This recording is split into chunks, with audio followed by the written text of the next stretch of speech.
So, first of all, I'd like to introduce myself. I'm Councilman J.R. Roberts, and sitting next to me is my colleague and friend, Councilman Jeff Coors. And the first thing we want to do is welcome you all. We're thrilled that you came for this. This is something Jeff and I have been wanting to do for a long, long time. I know Jeff made the same promise I did during our campaigns that we would do this from time to time. We're as excited about this as hopefully you are, because we don't often get to do this, where it's just more of a conversation rather than the formality of a council meeting. So the first thing I want to say, I want to talk about ground rules. There are none. You can essentially come up here and you can ask us any question you want about any issue. If you want to talk about vacation rentals, if you want to talk about downtown development, homeless, David Reddy's pay, anything that you, and I'm serious, anything that's on your mind, anything that you have a question about. What we ask, we're not going to time you. What we ask is if you make comments, keep them brief. We want everyone to have some time, so be concise and get to your point as quickly as you can if you're going to make comments. And if you have questions, we will field them. So when I say we will field them to our wonderful staff. So what you have here tonight is all the department heads of our city. You have, of course, our city manager, David Reddy, our assistant city manager, Marcus Fuller. Marcus, look up and wave so they know who you are. And Eddie Kotkin, our new great city attorney, and Kathy Hart, of course, our city clerk. So those of you who filled out these yellow speaker cards, we don't have to do that tonight. You simply raise your hand and we're going to call on you. You can speak from your seat if we can hear you, or you can come up to the microphone. So the people who filled these out, are you just hoping to be called on? Is that basically the idea? Because you don't need to do this. So just raise your hands when you want to speak. Now, sitting up in front of Kathy, Kathy, will you hold one up? The blue card, or this blue sheet, is in case some of you want to ask a question or make a comment, but you don't want to come to the microphone. You are welcome to fill that out, and we will read the question or we will read the comment and we will respond to it if it's a question.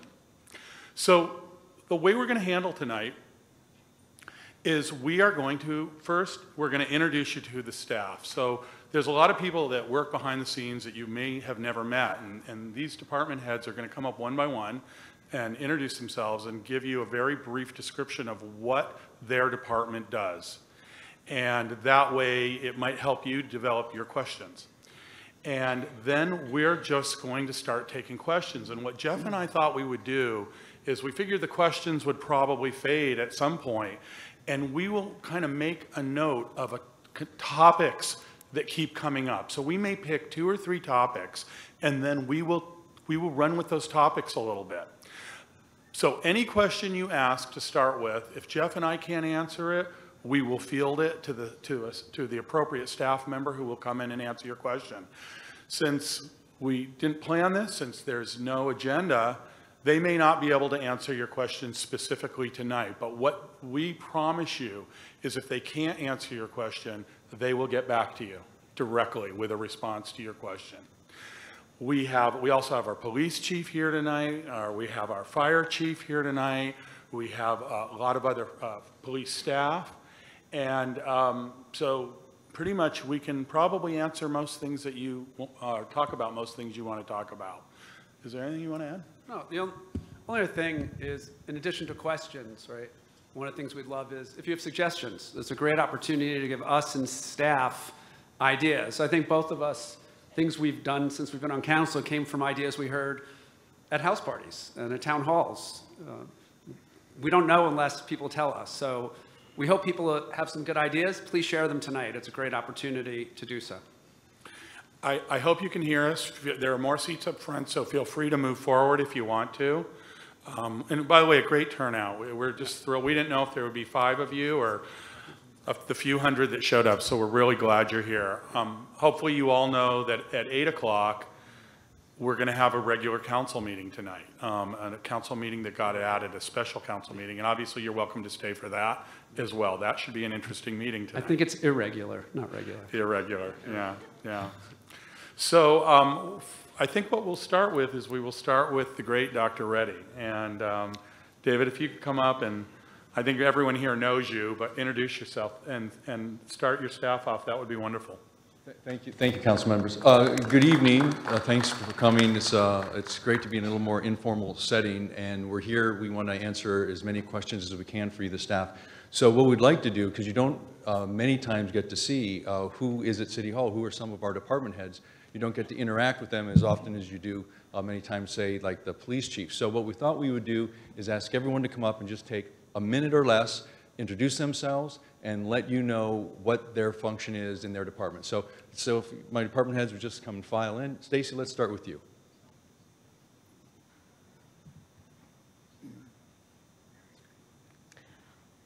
Hi there, I'm Stacy Schaefer. I'm the Director of Maintenance and Facilities for the city. I'm in charge of park maintenance, facilities maintenance, downtown maintenance, street maintenance, and fleet maintenance. Anything related to maintenance. And leaf blowers. Yes.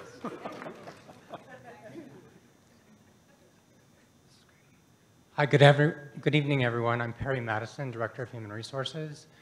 My main job is really taking care of employee staff, everything from recruitment to employee relations, health and wellness.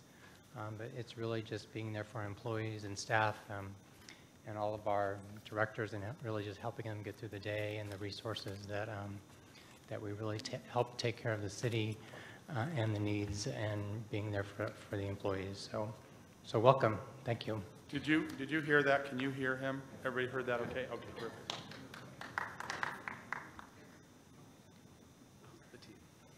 Now you're going to find this interesting. There's two. You're not seeing double. There's two. There's a good reason. Go ahead. Good evening, everybody. My name is Boris Stark, and one of the two vocational compliance officials. And I'm Suzanne Severin. I'm the other department head, and we're responsible for implementing our new ordinance that came into effect in April. And we do everything from process vacation rental applications to issue citations and other enforcement efforts. Thank you. You know, you're going to wear out if you applaud after each one. We've got quite a few of them.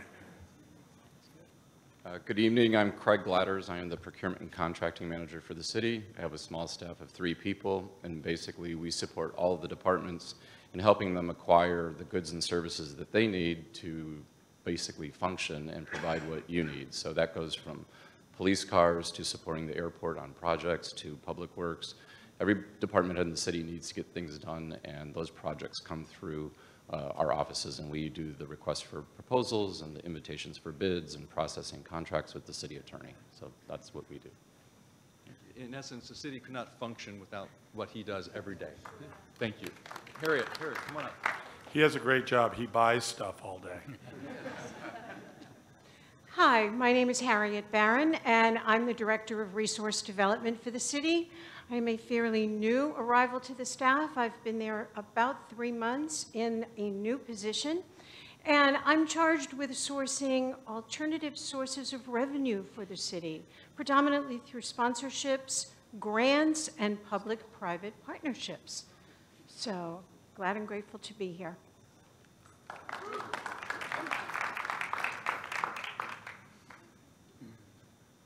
Good evening. I'm Denise Goolsby. I'm the Office of Neighborhoods Manager. I am a liaison between the city and all these departments and our 44 organized neighborhoods, and I try to troubleshoot problems and try and get out ahead of problems before they occur. Basically, it's just I'm a resource for everybody that has any traffic issues or any other kind of issues that could be neighborhood related or any other type of related. So I'm just here for everybody, and I try to be 100% responsive. So call me if you need anything.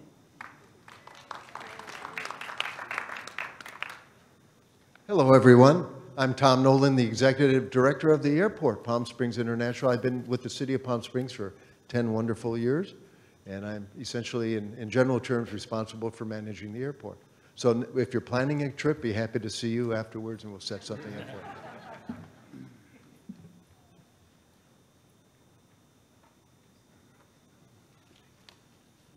Good evening. I'm Jim Zaccaro. I'm Director of Building and Code Enforcement, and we are responsible for the issuance of permits, plan review, inspections, and code enforcement activity throughout the city. That guy has a tough job, and you should applaud for him. Good evening. My name is Kevin Alder. I'm the fire chief. I'm responsible for putting the wet stuff on the hot stuff. So seriously, we have 3 divisions. We have a suppression division. Suppression does fire response, medical response, hazardous materials. So we're an all hazards response department. We also have a proactive division, which works with the building department and other city departments to do the prevention side of it and making sure that buildings are built safe per the code and that we inspect buildings on an annual basis. And the third leg of the department is the emergency management. So we make sure that the city is prepared to respond to, recover, and mitigate a large-scale disaster. Thank you.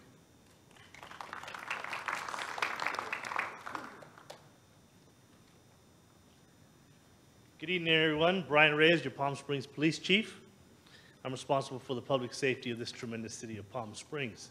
I'm in my 25th, actually December next month I'll be starting my 25th year with the city of Palm Springs, my 3rd year as your police chief.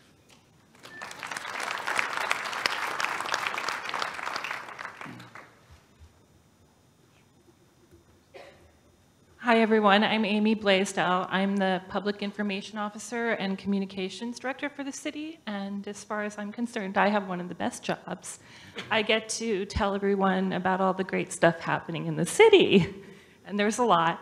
What I do is I send out a lot of press releases, social media, keeping everybody informed about council meetings, special events. We have a lot of those. And I talk to a lot of the journalists and media in the Valley, you know, in terms of different things that are happening in the city on a daily basis. And my goal is to keep everyone as informed as possible. And I'm very reachable at City Hall, so if you have any questions, feel free to call me. Thanks.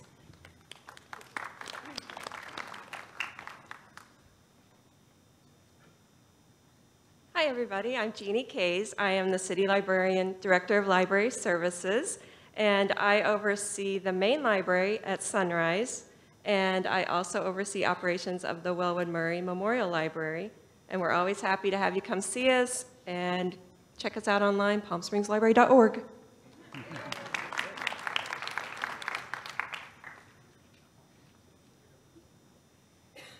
Hello, I'm Jeffrey Keel. I'm the Director of Finance and Treasurer for the city. So I oversee all aspects of the finances of the city. I consider myself the chief steward of the city finances. So everything from budget development all the way through the administration of the budget, which is about $230 million, and all the way through the audit process. I manage all of the investments for the city also. And I'm also the tax administrator. You can all clap right now. Thank you.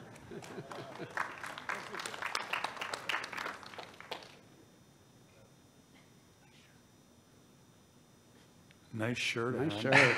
Like that. Spiffy today. I'm not in charge of nice shirts. I'm Aaron Brown. I'm the Director of Information Technology. My group is in charge of all the technology the city utilizes, as well as security, so I'm either loved or hated depending on who I'm talking to at the time. We have a staff of 6 that are running out throughout the city, and then myself as well. Thank you.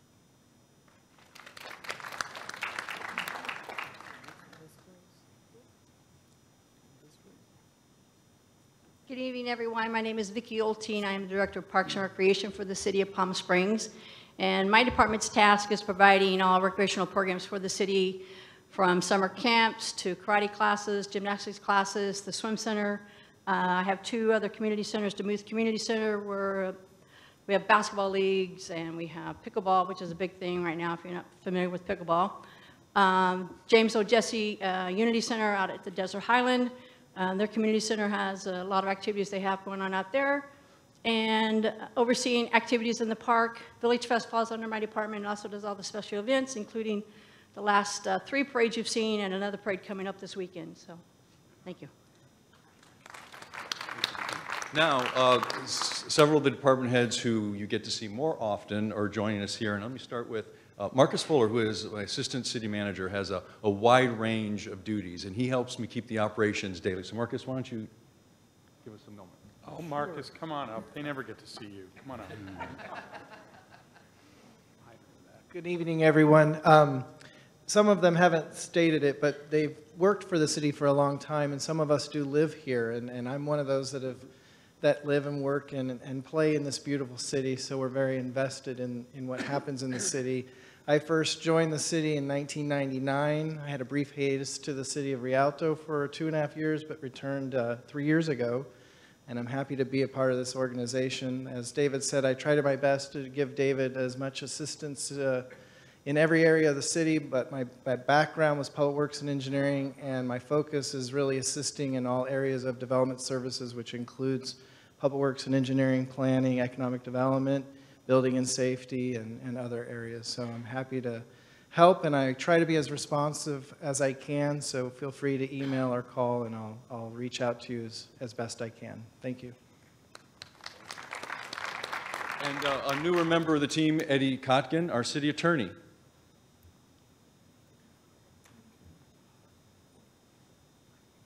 So I'm the lawyer for what is definitely the most progressive, exciting, well-managed, and wonderful places to live in the whole wide world. I'm also a resident. I wouldn't have dreamed of taking this position as city attorney without moving here.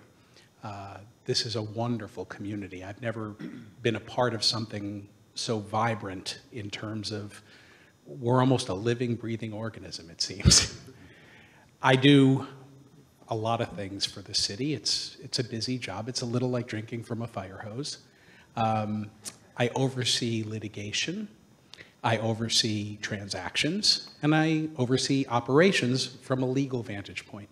The best part of that is that all these great people who've come in front of you, who really are, and I've been around a lot of government agencies. I've been in and around government for more than a quarter century. This is the best government organization I've ever seen in terms of the quality of staff. You won't find harder working and more dedicated and more thoughtful people who approach their day-to-day responsibilities with just the utmost in stewardship and commitment. And it reflects the council that we have. I didn't need this job, I wanted this job. This is a great city council that we have, and we have 2 new city councilors coming in, both of whom are here tonight. Palm Springs' best days, and you think things are good now, Palm Springs' best days are ahead. And Kathy Hart, you can stop typing there. Come on, say hello, Kathy. Our city clerk.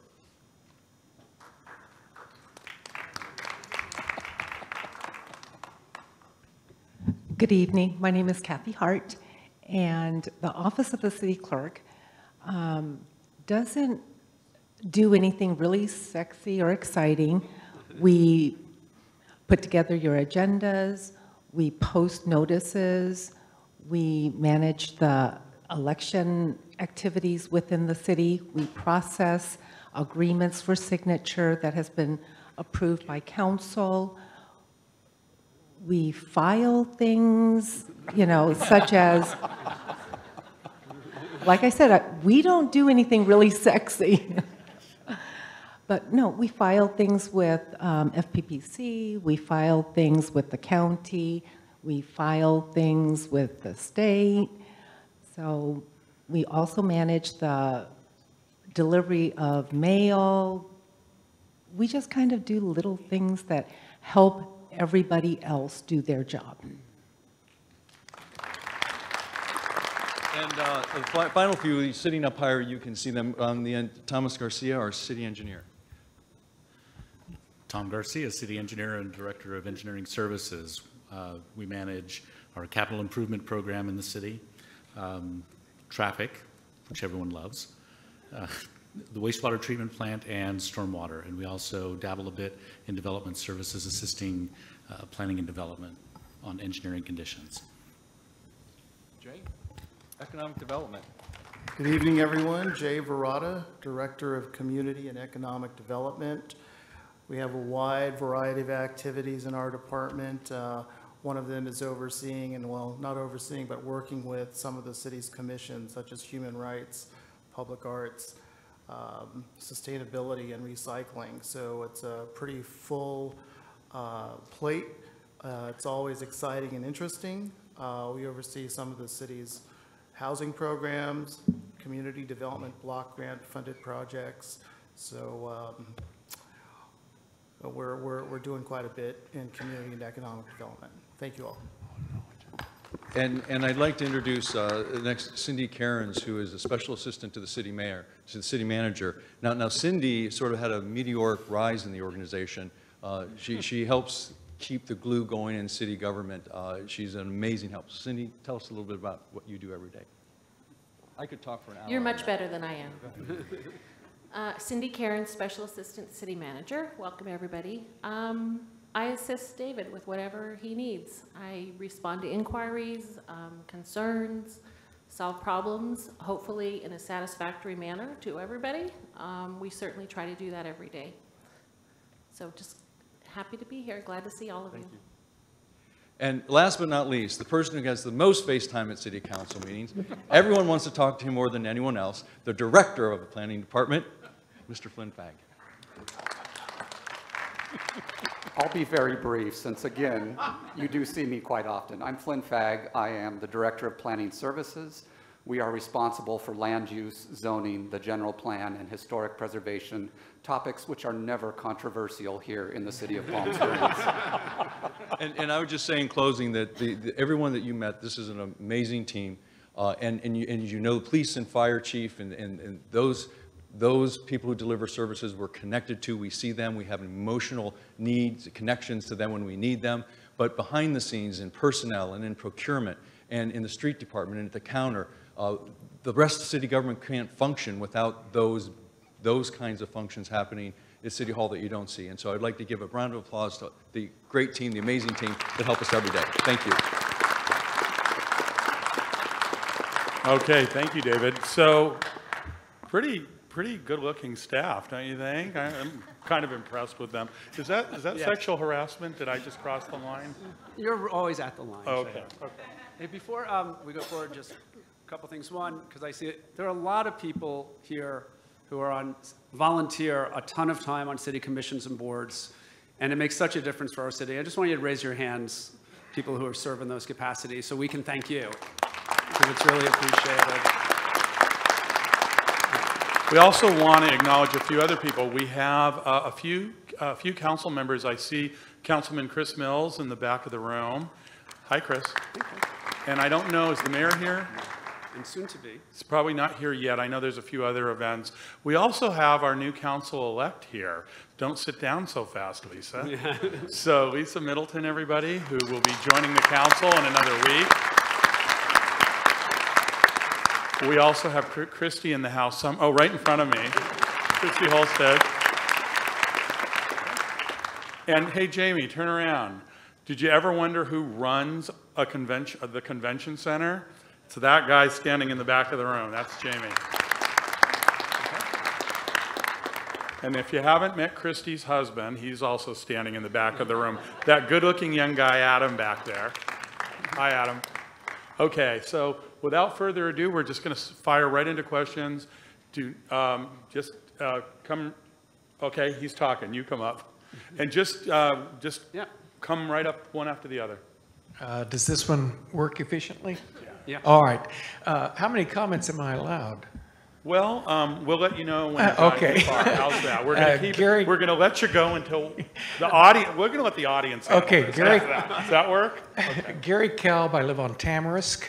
Been here 7 years. I think the evening I get to see some people whose names I hear but never know who to put with them. Thank you very much for all the introductions. I do find it somewhat ridiculous that we're having a meeting at a convention center for the residents, but we have to pay to park across the street. Isn't it? Is it pay or is it not pay? We do. Okay, I thought I saw the guy over there with the sign. It's closed. Okay, never mind. Somebody Okay. show this guy where the parking is on the way out. I know where the parking is, but I parked down. I would like to see us become a little more progressive and get rid of some four-way stop signs. Roundabouts are the future. They are far more economical for consumption of gas. They are economical for time. We certainly have them in use out at Morongo Casino, and we can't use the argument, oh, we're a tourist town, people won't know what to do, because you take Sedona, Arizona, and the highway going into Sedona is just one traffic circle after the other. And people, and in fact, there's a double traffic circle at the top, just like out at Morongo.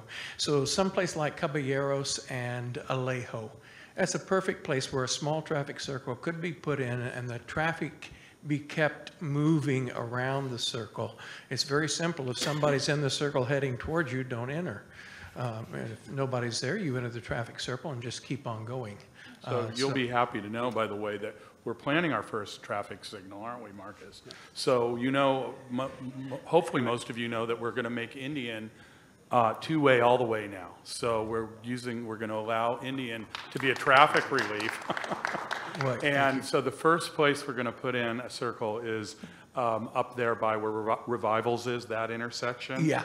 And there's going to be a traffic Great. circle there. So we're starting with that. All right, thank you. The other comment for maintenance, dog park, great attribute for Palm Springs, a dog park. If we could just keep the lawn maintenance crew from mowing the grass so short that it's brown every time they finish mowing. There's no reason for that. They cut it off way too short. Thank you. Thank you, Gary. Come on up. Yeah, you'll come up next, okay? You had your hand up, but then you were talking, so. Thank you, you guys. I really appreciate this. I mean, being that we only get 2 minutes in a real council meeting, this is amazing, but I'll be brief. My concern is November 15th meeting, last city council meeting. First, I want to know, my name Barbara Beatty, sorry. First, I want to know why the Planning Commission and the City Council meetings were put together and who decided that. Can you tell us now, or want me to go through all my questions first? Go through all your questions and then Okay. we'll swing back to them. Okay, and then the other one is, why did the staff report on that particular public hearing omit the names of the LLC sponsors for the Virgin Hotel? Now we know that John Westman and other family members were on that LLC. So who chose to omit Westman's names, and most importantly, why? Can you answer? Yeah. So is that both David, you? Eddie? You I have more? have two more. Hit them and we'll go through all of them. Okay. And then why did the staff report fail to disclose that the city would relinquish its right to recover the $50 million in TOT rebates if Westman is convicted? Okay. And this is one, what role did our David Reddy, Flynn Fagg, and our attorney play in the joint development agreement? Oh, okay. Yeah, we can answer those. Is that it, Barbara? Or you got more? You got more? This is my one opportunity. No, go ahead. Remember, the audience will let you know when they've had enough. We're leaving it to them. I promise. I'm almost done here. I think I'm good. I'm gonna leave it at that. We're good. Okay. So I'm thinking, Eddie, you're the guy to do this. David to start. Thank you. And Eddie, you can start, and Dr. Reddy, if you want to fill in. And Eddie, I'm timing you. Sure. I can be brief. Okay. We're going to gonna be test you. covering some of the questions, in fact, most of the questions that you raised at the city council meeting at 8. So at the risk of not saying things twice and taking more time than I need to, I'm going to ask you to stick around at 8 o'clock. The reason I want to say it now, because I know 8 o'clock's late and a lot of people will leave. Yeah. I mean, Eddie, can you give them some? Sure. Great. I was typing as you spoke, and I worked at the DA's office for 11 years, so I'm a very fast typist. With respect to omitting the names of the sponsors of the project, I think you're talking about the developer. Right. The initial draft of that staff report was primarily authored by Mr. Fuller. And in reviewing that document, Dr. Reddy and I looked at it. It's a very comprehensive document, and I would put myself out on a limb and say it's one of the many outstanding staff reports that Mr. Fuller has prepared for the city.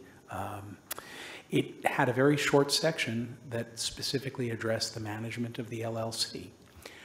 I presumed, and I was incorrect, that the staff report from July 19th, which I was the primary author of and contained a much more comprehensive business principle disclosure, was a part of that actual staff report as an attachment. That's often the way we do things in Palm Springs. And at the risk of stating the obvious, if you were at the meeting on November 15th, and it sounds like you were. I listened on TV. Terrific. Then you know that we did submit a specific addendum, a staff report that provided the business principle disclosure to the city council and to the community. It was available to the community. Ahead of time? Yes, ma'am, before the meeting began. And as a practical matter, I would also say that since the July 19th meeting, those documents have been a matter of public record. People following the project would certainly have been aware of that reality with respect to the ownership and management of the development company. I'd even go so far as to say that nothing substantive really changed. We're very dedicated to providing transparency on these things. And for example, when we received new information from Mr. Westman in the form of a letter, we wanted to include that in the staff report.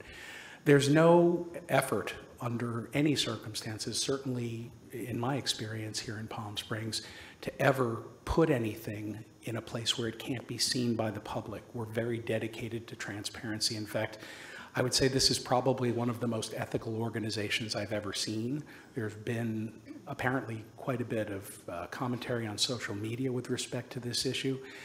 I would simply say, with respect to the business principle disclosures, and I want to get to your other issues too, because you raised quite a few of them, that we covered it, and we covered it aggressively July 19th, again July 26th. It was in the public record on November the 15th, and frankly, if you live in Palm Springs and you don't know that John Westman has something to do with the downtown project, I don't know what rock you're hiding under. You know, I think it's confusing though, because John pulled his name off of, now it's Grit, and they've Well, I don't like to attribute motives to Mr. Westman or anybody else. I don't presume to do that sort of thing. What I would say as city attorney is that we've tried to nail down all the specifics to the best of our abilities. When we received a letter from the CPA who works for the companies that you've referenced in your comments, we made sure that the letter itself was a part of the public record. There's no agenda. It's all about full disclosure and making It wasn't full disclosure, though, not putting his name in there. And I watched it, and I watched these two try to dig that out and expose it. So you're not being truthful. It wasn't full disclosure. You're calling me a liar. You're entitled to do that. I'm just telling you, it wasn't full disclosure. If it was full disclosure, John Westman's name would have been in there, and they didn't have to try to dig it out. John Westman's name was there November. It wasn't for people to see. It was in writing in a staff report made available to the city council and to the community. Can I interrupt here? Okay, I'm not, I So don't want to argue. Barbara, what I'd like Eddie to do, and he can do this for you, is he can produce that staff report that we got that night for you, okay? Because it was there. Jeff and I can vouch for it. And it was later, we didn't get it the first time around. We got it in the second time around, as Eddie said, but we got it. And we got it with John Westman's name on it. And if you'd like, Eddie can produce that for you. Okay, that's good. I'll be happy to email that to you. You asked about failure to include the relinquishment of rights regarding potential claims with respect to Government Code Section 1090 and 1092. As the city's legal advisor, there are some limits to transparency, and when I say that, I only mean that I don't ever want to say or do anything to compromise the rights of my hometown to effectively and aggressively advocate its own interests in court. When you start dealing with discussion of those legal issues and strategies in the context of a staff report or in the context of a public meeting, in my opinion as an attorney, you compromise your capacity to be as aggressive and effective as you want. We have a lawsuit pending right now. You may not know this, but I'm here to tell you we have a lawsuit pending right now to protect the city's interests with respect to Government Code 1090. It relates to the Prairie Schooner lot. And as a practical matter, this council has given me every indication that it fully intends to be aggressive and effective in protecting the city's interests as it perceives them. And This community is very informed and elected these 5 people to advocate their interests. Maybe they don't want to pursue those 1090s with respect to each and every opportunity. It's up to the 5 of them, and it's all going to happen on television. There's never any effort to conceal what's happening. In terms of the staff report and why it didn't include that, I think Mr. Fuller's following my lead as the city attorney. I have not seen fit to discuss those things in public documents, and neither did he. With respect to the roles of the various persons, I think I've already answered that. Mr. Fuller was the primary author of the November 15th report. And you and David Reddy oversaw that, and you're okay with us relinquishing our ability to reclaim the $50 million in the case that Westman's convicted. Are you okay with that? I think you're just here to make these comments, and you're entitled to do that. And Isn't that what this is for? yes, ma'am. Well, yeah, and it is. I mean, I don't intend to argue with you. What I'm saying is I disagree. Yeah, And we did oversee it in this. this. I think we've come to a place, Barbara, where you have to accept their word or not. No, I'm accept it. okay. I'm just it sounds to me like they're okay with that, and I'm just asking what's a legitimate question. And I might answer with, they're really actually good about not deciding what's okay or not, but thank you. That's up to the 5 of us. But right? that wasn't in other words, the ability for us to reclaim that $50 million was hidden. What 50 million are you talking Or about? potential. Potential TOT on the Virgin.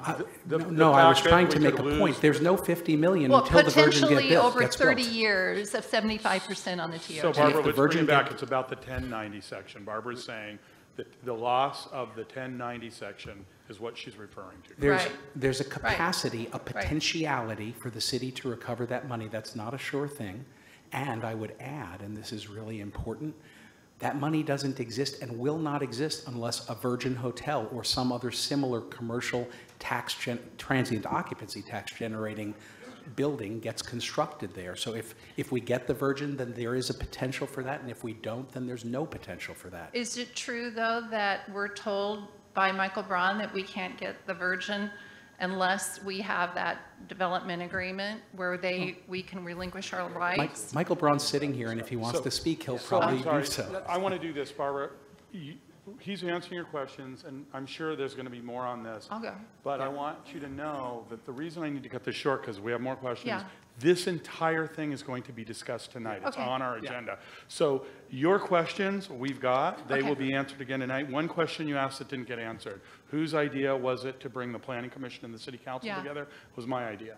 And we do that from time to time because sometimes I ask for it because it's controversial issues or it's issues that we really need to be together to talk about. When the Planning Commission sees an issue or we see an issue, we're not in the same room together most of the time. So a lot gets lost in translation. So this was a situation where I thought this is a hot enough issue where we should be face-to-face talking about this together. Okay. That's the only reason.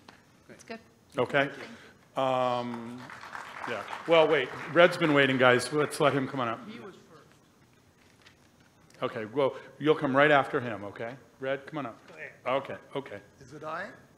We're going to give you the time, I promise. We only have to be done Mine at is 8. very brief. I'm Dr. Ralph Villani.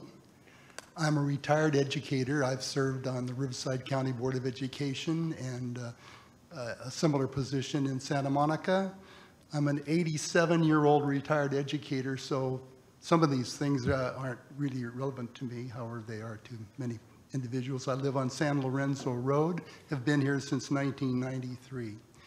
And I'm going to bring up a topic that I think many people are concerned with, and that is the number of developments that are started that seem never to really get completed. And I would like to know what effort is being made to have liquidated damages for commercial properties that are not completed as promised. There's one right across the street from me, a residential, not a commercial. That's an eyesore that's been going on for over a year. And when I talked to the manager, he said, well, you don't have enough money to finish. So those are issues that I think our city council should be addressing. Thank you very much. Thank you, sir, and really good questions. And first, Dr. Reddy, do you want to field that? And I want to report, by the way, in case you haven't noticed, the project that's been redubbed Stonehenge, the one at the corner of Vallejo and Palm Canyon. It's not the only one. No, it's far from the only one, and Dr. Reddy will address all of those for you right now. But Stonehenge is back in construction. I walked by today, and there were about 20 guys out there working and equipment. So that project, as we promised you, is actually back up and running. Dr. Reddy, do you want to talk about this? Well, one other comment. When I talked to code enforcement, they told me that they don't have an issue for compelling individuals to complete projects, and I think we should have code enforcement of that. Okay, thank you. Dr. Reddy, you want to address these? Sure. And if I could ask, which is the housing that's next to your house? Which development is that? It's a residential tear down. It's at 947 San Lorenzo Road. Is that at an intersection? No, it was a tear down situation, which took them forever to tear it down, and then they started building.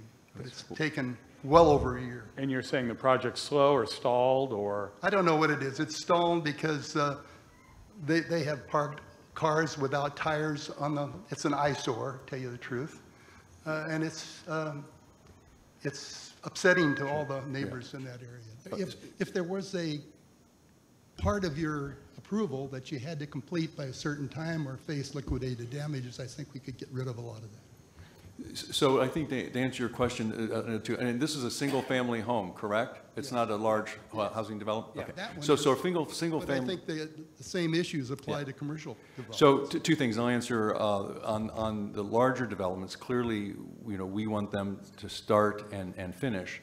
There's property rights that we can't attack, if you will, that if someone does not want to finish their project, they technically can do that. But at the same time, we have rights. So, for example, if the construction fence can't stay up, if it's not going to be completed, they have to get the land back to what it was potentially, make sure it's dust controlled. And so that's something that we can enforce on the single family house you talked about. Again, there's certain limitations we have, but what I'd like to convey to you is there are tools out there, and what City Council is going to see in a January timeframe is a new vacant building ordinance. And that's going to allow us some additional teeth in there because we want to do two things. If you're going to have a property that's a derelict property and affecting everyone in the neighborhood, we're going to do one of two things. We're either going to be in court trying to get a demolition order or into the hands of receivership, and we're going to be very aggressively handling code enforcement. So in the January timeframe, we hope to have that new tools that we can do that in a more aggressive manner. Thank you, David. Yes. I'm David Justin Lynch, and I have lived in Palm Springs for 16 years. I'm the pastor at St. Cecilia Catholic Community in Palm Springs. And I have several issues, one of which is along the lines that the gentleman just mentioned about vacant commercial property. What I would propose is that the City Council consider taxing vacant commercial property. Give the owner a few months to get it rented, and then if it doesn't, have an escalating series of taxes on the land so that they can bring the rents down to a level that will result in the property being rented. Yeah. The other thing that is of concern to me is I happen to be an asthmatic, among other things, and I like to go to the Village Fest, but unfortunately, there are people who smoke on Palm Canyon, and my nostrils get assaulted several times every time I go there. And I'd like the City Council to consider an ordinance prohibiting smoking on Palm Canyon and on the sidewalks during Village Fest. The smokers can go off on a side street, where it doesn't bother other people. The third issue that's important to me is I live on Civic Drive, and my church is on North Commercial Road, and I go up there every morning to handle my duties as a priest, and I pass through the intersection of Civic Drive and Tahquitz Canyon Way, which presently is controlled only by a stop sign. That form of traffic control is inadequate for several reasons. Number one, the volume of traffic on Tahquitz Canyon Way often results in an unseemly delay in going north or south on Civic Drive. Second thing is there is a palpable, visible obstruction in both directions, whether you're going north on Civic or south on Civic, due to the plant life that the city has installed in the median. It makes it impossible to see the traffic in either direction if you are stopped at the limit line like the law requires. The solution, I believe, for that is a standard traffic signal, just like the city has at Tockwitz and Sunset. And there's far less traffic northbound and southbound on Sunset than there is on Civic.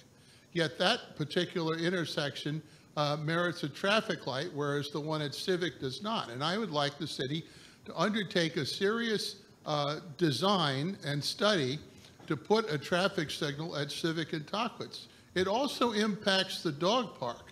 I have 2 little dogs, and I have to take them in the car to the dog park rather than walk them from my home, because I can't count on the traffic stopping to allow us to cross the street. Not everyone observes the law in terms of a crosswalk. So I really think that a light at Civic and Tockwitz is an absolute necessity. Great. And I think incoming councilperson Christie is in a very good position to address that from firsthand experience, because her officina is in that office complex at the corner of Civic and Tockwitz. Great. And so on that, and that's all I have for now, but I'd like the city to please take my concerns seriously. Thank you, David. Yeah. So we can answer. Oh, I was just going to say on 2 of them. On the traffic light at Civic, it is something that is on a priority list, and there are funding. We ended up doing crosswalks on Palm Canyon before that, but I think that is still on a list of projects we want to do. Is that correct, Marcus? Me? No, Marcus. Yeah, yes, so it is a future signal that the council can consider installing. Yeah. And then as far as smoking at Village Fest, I thought the Village Fest board had already voted on that, but Denise, does someone know the answer on that? Or, I mean, yeah, I kind of remember that Yeah, too. that they voted not to. They couldn't stop it, obviously, on the patios and the bars, but not otherwise in Village Fest, is my understanding. So we can check in on that as well. And what I would say on the, actually the draft of the vacant building ordinance in my hand, so for commercial buildings that are vacant, after, they're going to be getting $25,000 a month fines after the 3rd month. So there's going to be very significant penalties for vacant buildings. Well Commercial, residential will be lower, but it starts at $1,500 and it could go to $5,000 a month. So this will give us some more tools. Doctor, when does that ordinance come We're forward? looking at a January timeframe. Great. Thank you. Terrific. So we're kind of thinking the way you are on that. Yeah. Okay. Yes, sir. Good evening, ladies and gentlemen. My name is Pete Olson. I live here in Palm Springs, been here 17 years. I'll try to make it short. I won't say anything derogatory or anything, any questions, nothing. I talked to Mr. Kurz yesterday out in front of the City Hall, and he sort of like woke me up. My story is I lived and worked in West Germany for over 27 years as an American. Now, you all know what happened during World War II. The city I lived in, Kassel, had a population of 200,000. It was practically 75 to 90% destroyed by the Allied bombing in the war. As early as 1955, that's 10 years after the war, they rebuilt their streets, main streets, and under these streets, they put tunnels instead of crosswalks. So you could go from one corner to the other under the street. We don't have that here. Then they decided, oh, we're going to make a street where no cars go on. So they closed off the main street in the city of Kassel of 200,000 people. It's called Königliche Straße, or King Street. And that street is about roughly a half a mile, 3/4 of a mile long. The only thing that transgresses along this street are the streetcars. Otherwise, the street is blocked off and is only for pedestrians. and all the shops and the restaurants are just full of people. Why can't we do that here? Can anybody imagine if Mr. Kurz and the city had these ideas and could complete them? I mean, it might take time to close off or to make Indian Canyon a two-way, to close off Palm Canyon, which they do on Thursday night, and close off the Palm Canyon strictly, no automobiles from Alejo down to whatever, and make that just for pedestrians so the restaurants and everybody could really enjoy life.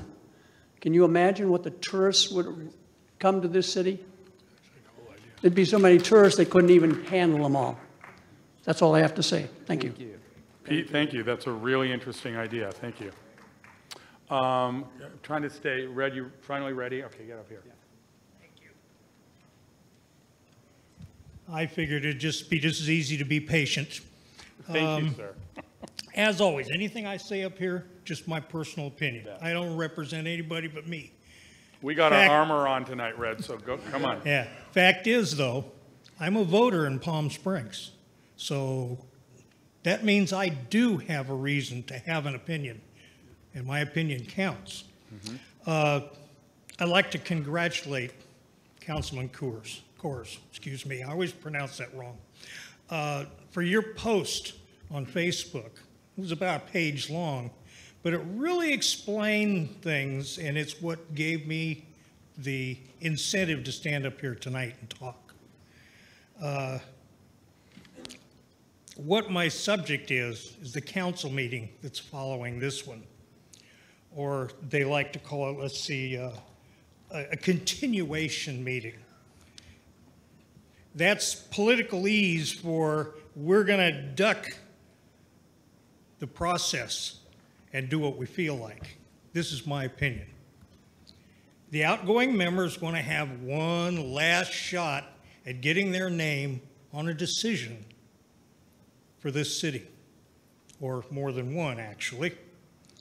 And to just put their stamp in the history book. Well, if you don't like the page you're already stamped on, forget it. This is a lame duck meeting. It's a lame duck council. And I say that advisedly. The definition of lame duck: 1, an official in the final period of office after the election of a successor. This is a lame duck. Considering meetings an ineffectual or unsuccessful thing, I'm of the opinion anything that's decided this evening is going to have to be revisited, and because you're going to have half a new council. And I've always supported Robert Moon. I was part of his campaign, but I can't support him in this because I don't think they should be having this meeting tonight. This is something that just shouldn't be done. It's never been done in the history of this city, and it shouldn't be done now, especially now. Thank you. There's not really much else I had to say. It just I was thoroughly convinced that this shouldn't be happening, and it's not really a question. Thank you. Thank you. Thank you. Who was next, Jeff? Help me. I know Michael wanted to speak, and this guy, Michael, and then the gentleman, and then the woman right behind you. Yeah, and we'll keep it going. Okay, I timed this. It's a little less than 3 minutes, so here goes. Hi, really? my name is Michael. You got 3 minutes coming at us? Okay. My name is Michael Hirschbein, and although I am a member of the board of directors of the Friends of the Palm Springs Library, I speak today as a citizen of Palm Springs on some personal thoughts about the library. I believe that a strong library is very important to the civic responsibility of the city. Its strength is a sure indicator of the city's commitment to all of its citizens, young and old. Advancing literacy and knowledge is a goal we should all share. An informed citizenry is an empowered citizenry that will help guide our city into the future. Unfortunately, our library, the building, and its services have degraded over time. At one time, our city had 4 fully functioning libraries and a staff of 24 full-time librarians or staff members. It now has 1 building and only 14 full-time equivalent staff members. Since 2006, the annual budget for the library has actually decreased by over 4%. With 20,000 people entering the library building every month, it surely is a relevant service to its citizens. Of this, there can be no doubt. Right now, the library is at a crossroads. There are, as I understand it, 3 proposals to provide a modern, suitable building for its functions. 1 is to remodel the existing facility, 2 is to build a new standalone building, and 3 is to partner with the College of the Desert for a shared facility at a new West Valley campus site. I'm not here to advocate for any of these options. However, I believe it is time for the council to choose one of these options and pursue it diligently to completion.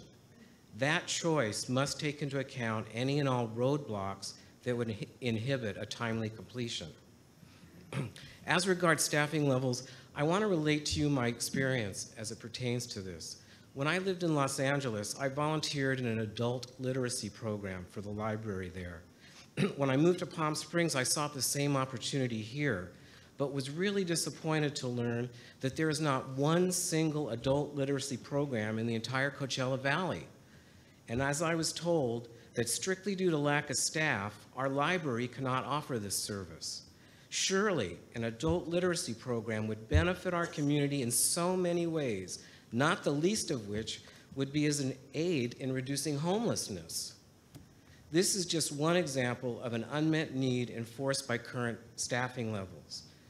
So to sum up, it's time for our new city council to step up, show true leadership, and do the right thing for our city and its citizens. Namely, 1, choose the best option to create a library that truly reflects our vision of our city and pursue it to completion.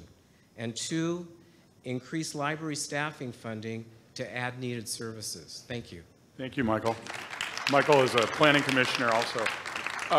Dr. Reddy, do you want to respond to, and by the way, we've talked a lot about the library, and Michael gave you a very accurate picture of where we are, but Doctor, do you want to kind of give an update? Sure. In summary, there's no question that the library staff is not what it should be. During the recession, that was one of the areas that obviously lost more than several other departments. That being said, as you know, Measure J dollars, that one of the focus of those was to be a library renovation. Whether it's going to be a new library or renovated, that is a policy matter that the City Council is going to have to address, and it certainly is on our radar, if you will, for the first quarter, first 3 to 4 or 5 months of the new year.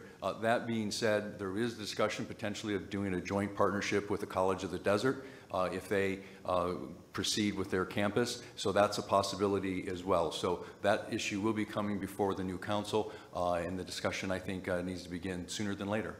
Dr. Reddy, is there any update on the College of the Desert? What we do know is that they are in a court proceeding now on eminent domain action, and we're looking at, I think, to have a mid-January court date, and hopefully we'll have an answer then. Thank you. Sir. Thank you very much. My name is Roger Tanzi. I want to thank the 2 of you for having this town hall. This is fantastic, and I hope you do it again with all the department heads. We're going to do it. We promise. I also want to know who's in charge of the dog park. Who is it? Come on. You can't hide, Stacy. Thank you very much. I love it. She wasn't expecting that, Roger. I can tell. I don't know why. But really, I use it every day, as do many, many other people, and we love it. Thank you.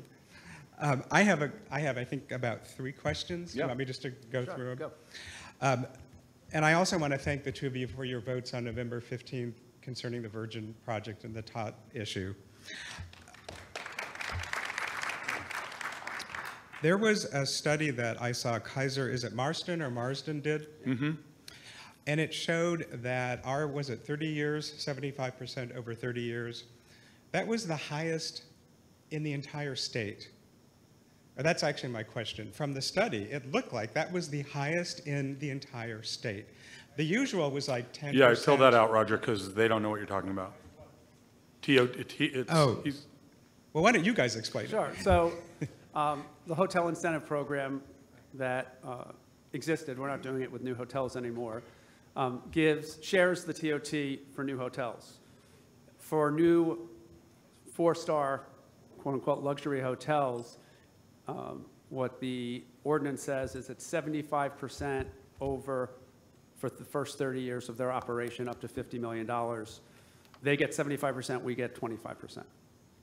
And in answer to your question, I think the only one that's probably close is Los Angeles, if it's near the convention center, does 50% of the TOT, which is the tax tourists pay, 50% of sales tax generated, and 50% of property tax, up to 100%, but I think it's only for 20 years. So they work out probably, if you do the math, maybe a little less, but similar. But everywhere else in Hollywood, it's 50% for 10 or 20 years. So yes. So in short, other than that, maybe, yeah, this is money that would ordinarily come to us, the taxpayers, just to be clear. Instead, this is going to John Westman, the man who was currently under indictment for bribing our former mayor. I have that right? He is the beneficial owner of the hotel, because there's a lot of stuff online that makes it sound like he's not, but he is, right? He's still involved with these projects, yes. Well, he owns it. He'll get the profits, and that was what was left off of the November report, correct? It was added at the start of the council meeting, and it's in detail at the start of the report for tonight. But so that was my first question. My second question is, the July staff report said that, and direct quote, absent compelling reasons, the city council should not renew, I don't know what the proper legal phrase is, should not extend the Todd agreement or give up our 1090 rights, basically, absent compelling reasons. So my question is, I've looked at other cities, that same Kaiser Marsden study I referenced said that in other cities, the city actually negotiates, and they actually get things like discounts for the people who live in the city. They actually get things like preferences for hiring locals. Michael Braun on Facebook is constantly saying there will be 200 new jobs at the Virgin. When I have asked him 4 or 5 times, will you agree that those jobs go to Palm Springs residents? Will you guarantee that there will even be 200 jobs? He never answers. Why doesn't the city do what other cities do and ask for a local preference in hiring? Who answers that? You want to try, or we well, can? So there are 3 hotels that have asked for extensions, right? It's under an ordinance that was before our time, so we're maybe not the best people to answer why the ordinance was drafted the way it was. But I will say it was done during a time when no new hotel was built for 30 years and there was a recession. So I appreciate the desire to get new hotels because they do bring a lot of revenue into the city. But I think, Dr. Reddy, since you've been around for all this time, you may be the better person to know what the thinking was at the time. Well, and you raise good points, Mr. Tansey, but if you recall, what happens is, for example, that mall sat there vacant for over, 15 years. And the reason it did is partly, and if you take John Westman out of the equation, because before we were even let him answer, Roger. Let him before answer. we were even dealing with John Westman, the other developers that we were talking to, whether it's Crusoe in LA and some of the others, they needed the same kind of subsidy because of the market we have. It's seasonal. We're a small city, and so the incentive to make their bottom line work needed to be probably a little higher. Now, there are many cities in California that give the incentives that, and Jay, maybe you can comment on that one. Okay. Well, can I make a comment and then just move on? Because I understand that this is not your grandfather's 1980s Palm Springs anymore. We're not dying. We're not begging for people to come here. And I understand why in the past you would give those concessions. But the problem is we are currently debating whether to give up to $50 million now, tonight. The city council, if I understand, is debating that now, tonight. Roger, it's actually an extension. We're not debating that. Well, but the effect of it would be to give up up to $50 million. This was something that was approved under the program when it existed. What we realized is that all the handful of people that participated in this program and who are building hotels needed extensions. And what we decided was that we'd give all of them one extension. And on this particular project, his extension was coming up. The 1090 issue got in the way, and that's what you're referring to, and that's where the drama is. And again, we're going to do all this tonight. You're going to see it all play out again tonight.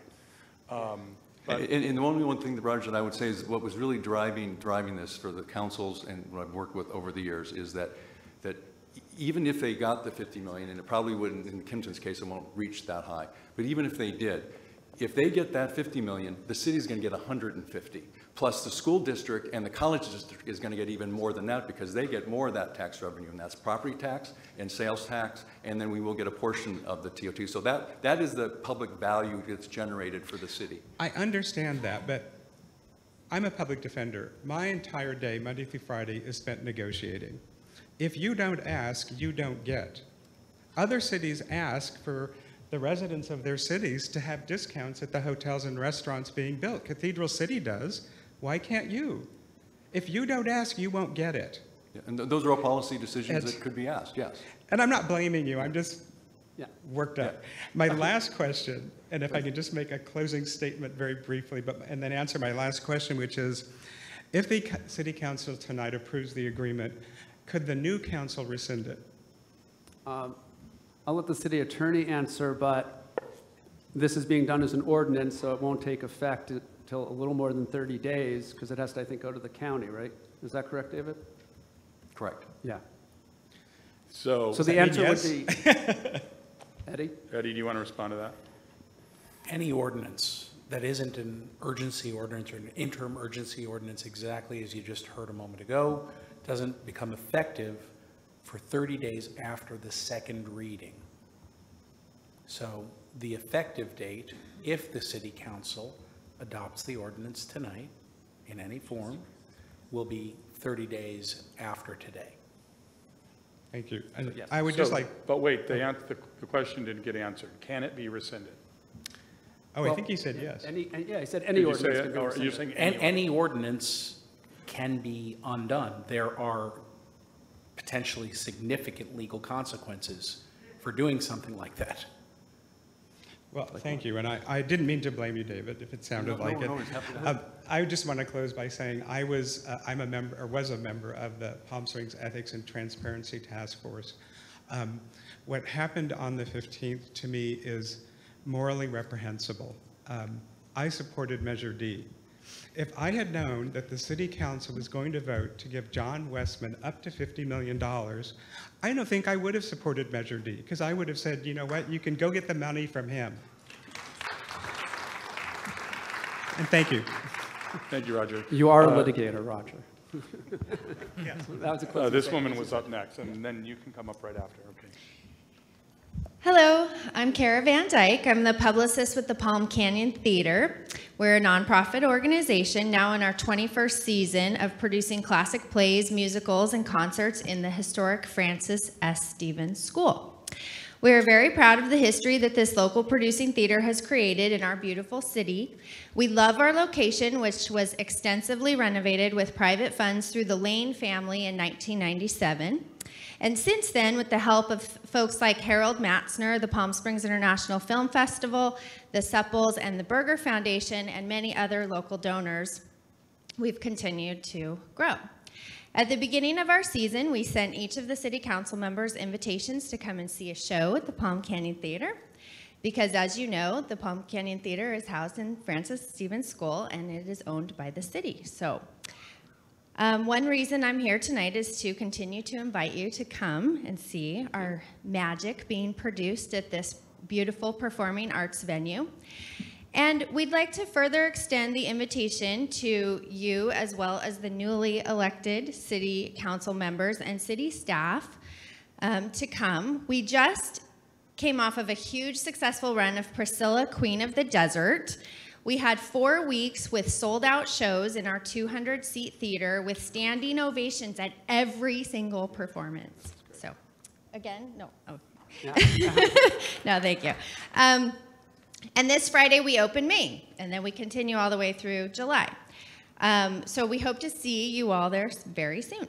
I would like to also invite you to come, and the staff and the city council, to come and see the Francis Stevens School facilities, because I'm not sure that you're aware of the shape that that historic building is truly in. The Palm Canyon Theater has been leasing this building from the city for these 21 years that we've been there. And now, speaking on behalf of the theater staff and the board of directors, I would say that we would like to be more than tenants. We are really at a point where we would like to be true partners with the city to create and further build the Arts Center in downtown Palm Springs that we could all tout together. While city development is booming with new hotels, retail shops, dining establishments, I don't want us to lose sight of the wonderful culture our city has to offer as well. Also located in the Francis S. Stevens School is the Desert Arts Center, another tenant of the city building. Imagine what we could do with the Arts Center, the Palm Canyon Theater, and the city of Palm Springs if we all came together and really created something special in our Palm Springs village. Culture, art both bring tourists and both enrich the lives of our residents, but we are a nonprofit organization, and like most, we can't do this alone. We truly need partners to maximize our potential. I invite you to start thinking about what we could do together, how we could really grow what's already established in the Francis S. Stevens School, how we could possibly seek state, federal, or other funding for improvements to this historic building. And by the way, speaking of funding, I'd also like to put in a little plug because we have applied for the city sponsorship grant to help us complete the replacement of a new air conditioning system. It's a cost of $30,000. Over the summer, we invested $15,000 to replace 2 of 4 AC units, and we really need to replace those 20-year-old AC units to keep our patrons cool in that building that is not insulated during the summer. So these are my comments, and I thank you for giving me the opportunity to bring them to you on behalf of the Palm Canyon Theater. In terms of a question, I'm wondering if you would consider such a partnership and what would be our first step. Thank you. Thank you. Thank you. Oh, the bad seed. I was in that in junior high. I thought they And I actually, was not the bad I thought seed, they by the actually way. wrote that about you, Yeah, I was in didn't the bad seed, actually. About partnership. You know, one of the cool things about doing something like this is it opens new ideas to us. And yeah, I'd be happy to sit down with you and listen to your ideas on that, you bet. And you know, the other thing I just want to say in general is, you know, people come to us with great ideas all the time, things we'd love to implement immediately. And you know what the barrier is usually, right? Money. And so you see us scrambling always to bring in more money to make the city's dreams come true. Councilman Coors and I actually work together right now on a number of subcommittees looking for new money, looking for outside money. We just brought Harriet in to just work with us. And Harriet's job all day long now is to look for money for the things that you want to see and that you want to do and to maintain the city. So hopefully we can do more of this in the future. And you know, and again, I want to say thank you to you, and I know Jeff shares my enthusiasm. Measure D, Measure J, these things are making dreams come true, and it is because you are voting for them. And we promise to use those dollars carefully and wisely. So somebody submitted a form, and we'll read this, and then we'll come back to questions, I promise. And David or Tom, it's about the airport, so I think I know the answers, but if I'm wrong, jump in. So the first are, what are the no-fly times for airplanes? And my understanding is we don't have any control of that. It's federal government, FAA makes those decisions. If there are significant noise issues, communities can start a process that's long and convoluted and rarely successful to limit times. But as far as I understand it, we have no control. Is that? Well, and to the extent that I've asked this question. what we can do, to the extent we can't control the FAA rules, there are things that the airport director has done in the past, whether it's reaching out to the airlines individually or dealing with the military bases, or even asking the local Congress members to assist us with the military bases. So there are some informal things we can do. And as far as the military, which was the second question, we have actually started doing that outreach because it's increased. Anyone who lives near the airport has seen it's been increasing again. And so we actually have, and thanks for people who have emailed us on this, we have started that outreach. We're reaching out through our Congressman Ruiz's office. And in the past, that has helped. So there's no guarantee, but we are on top of that one as well. Are there things that the public can do to help expedite this? Or should they be writing higher up as well? Well, certainly when we get the feedback that they're having those issues, that helps us to get into action to do the things that we can do. You know, certainly your letters to the congressperson office, that would be helpful too, I believe. Yeah, actually calling his office, they're really responsive on this and are working on it, but knowing that a lot of folks care about it is always good for elected officials to hear. Yeah, it really does make a difference when we hear from you and they hear from you. Yeah. Let's take one from this side. We keep pulling from this side, sir. You'll come up next, sir. The red shirt, yes.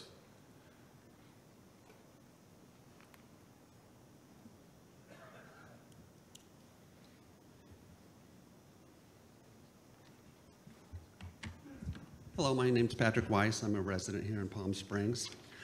This is kind of our prelude. Well, not really. I won't make it a prelude. But my questions are, if any agreements reached with the Westman were done as part of a bribery scheme, would the bribery nullify and cancel out any agreement by operation of law if he gets indicted on bribery charges? The next question is, and I'm understanding that because he's under an indictment, he cannot legally get a loan at this time. The banks will not loan him any money for this project while he's under indictment. So my question is, even before the indictment started, up to date, how much has Westman privately invested in the Virgin Development Project and his own money? And if nothing, why don't we, the public taxpayers, own this project straight out? Well, so first on the second issue, and really important to say this, people are innocent until proven guilty. And there is a process going forward in court, and we're going to let that process play out. So we are on an assumption of innocence until proven otherwise. So now, if that happens, we do have some rights under the law, which I think the city attorney has discussed. But at this point, those aren't rights we have available to us because we don't know the outcome of that case. Okay. And again, this is something we're discussing tonight, so you're going to hear more about it. The specific answer to your first question is what you're referring to is Section 1090, and that's the whole issue that we're going to be going over again tonight, and what our rights are under 1090 and whether we want to give up those rights or not. And again, we don't want to go too much into that because we're about to do it in our second show. Okay, my understanding is Westman cannot get a loan at this point, so he's using the city or the taxpayers' money for that loan at this time. I don't know if that's true, and we don't know where John Westman or the other anybody people are. gets their money from. Yeah, I mean, they get their loans wherever they get them. Well, then how much money has he put forth so far on this project of his own and through his private loans? There's no way for us to know that. I mean, you don't have an answer. Well, just simply because we don't know that answer specifically. Michael, do you know how much? Do you want to throw out a number? In excess of you and or John's personal money?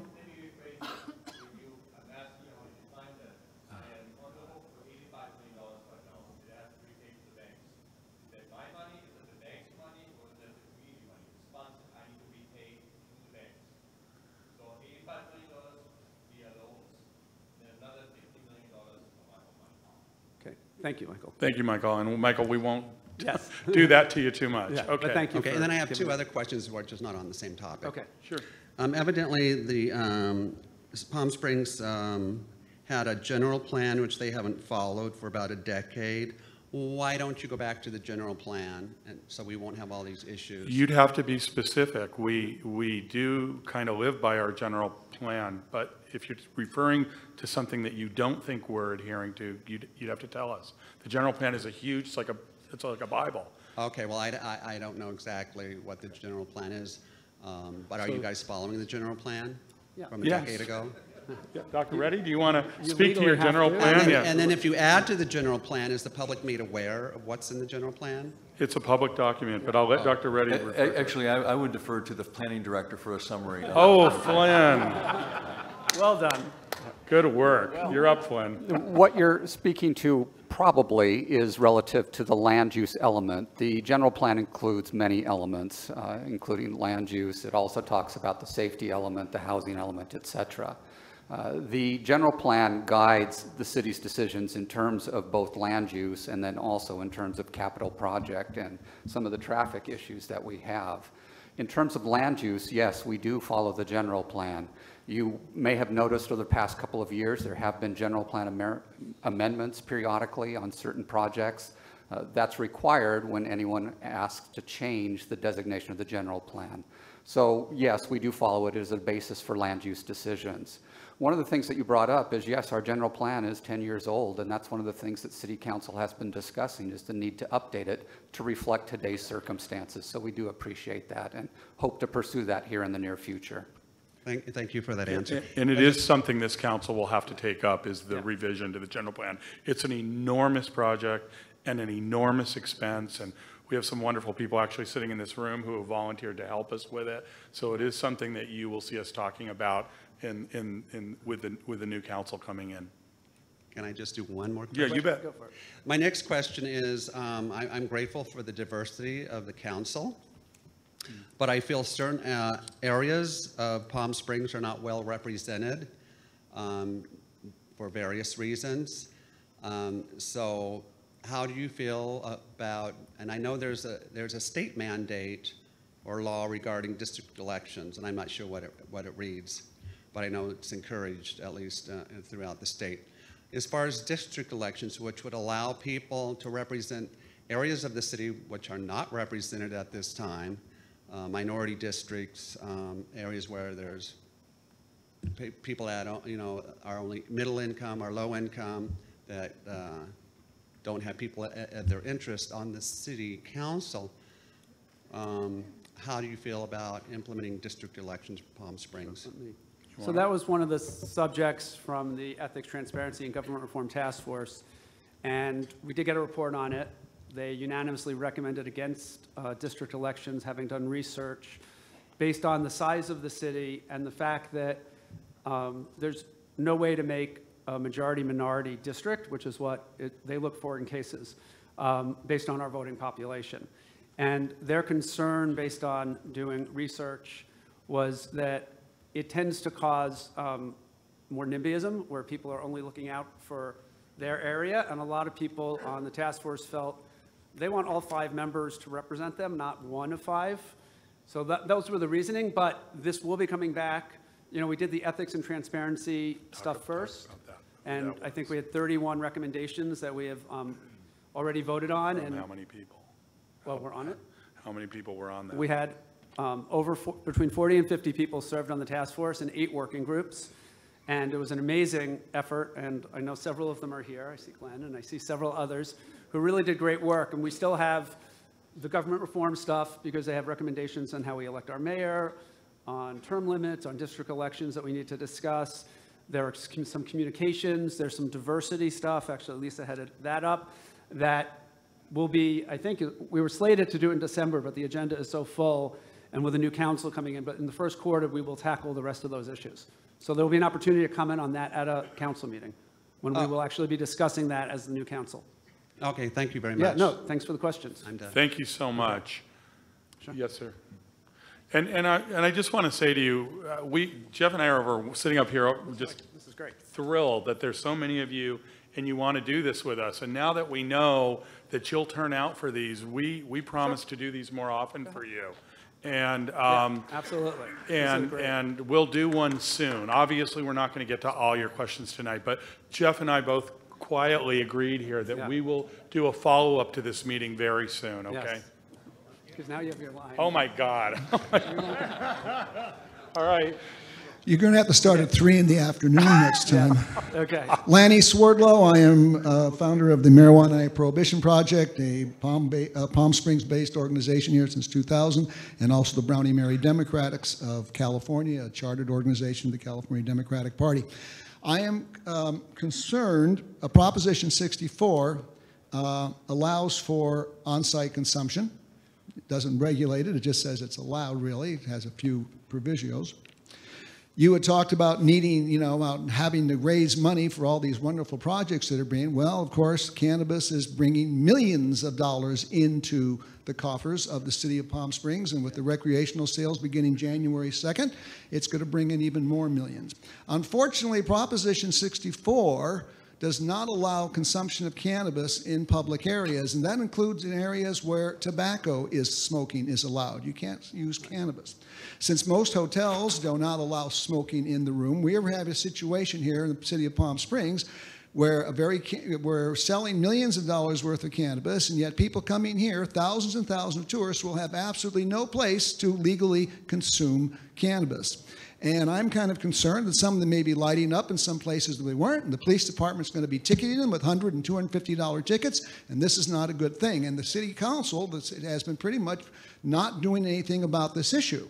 I was pleased when the Planning Commission said we're going to put off discussion on this for 1 or 2 years. And I was glad the City Council says, no, you're not. You're going to start discussing it.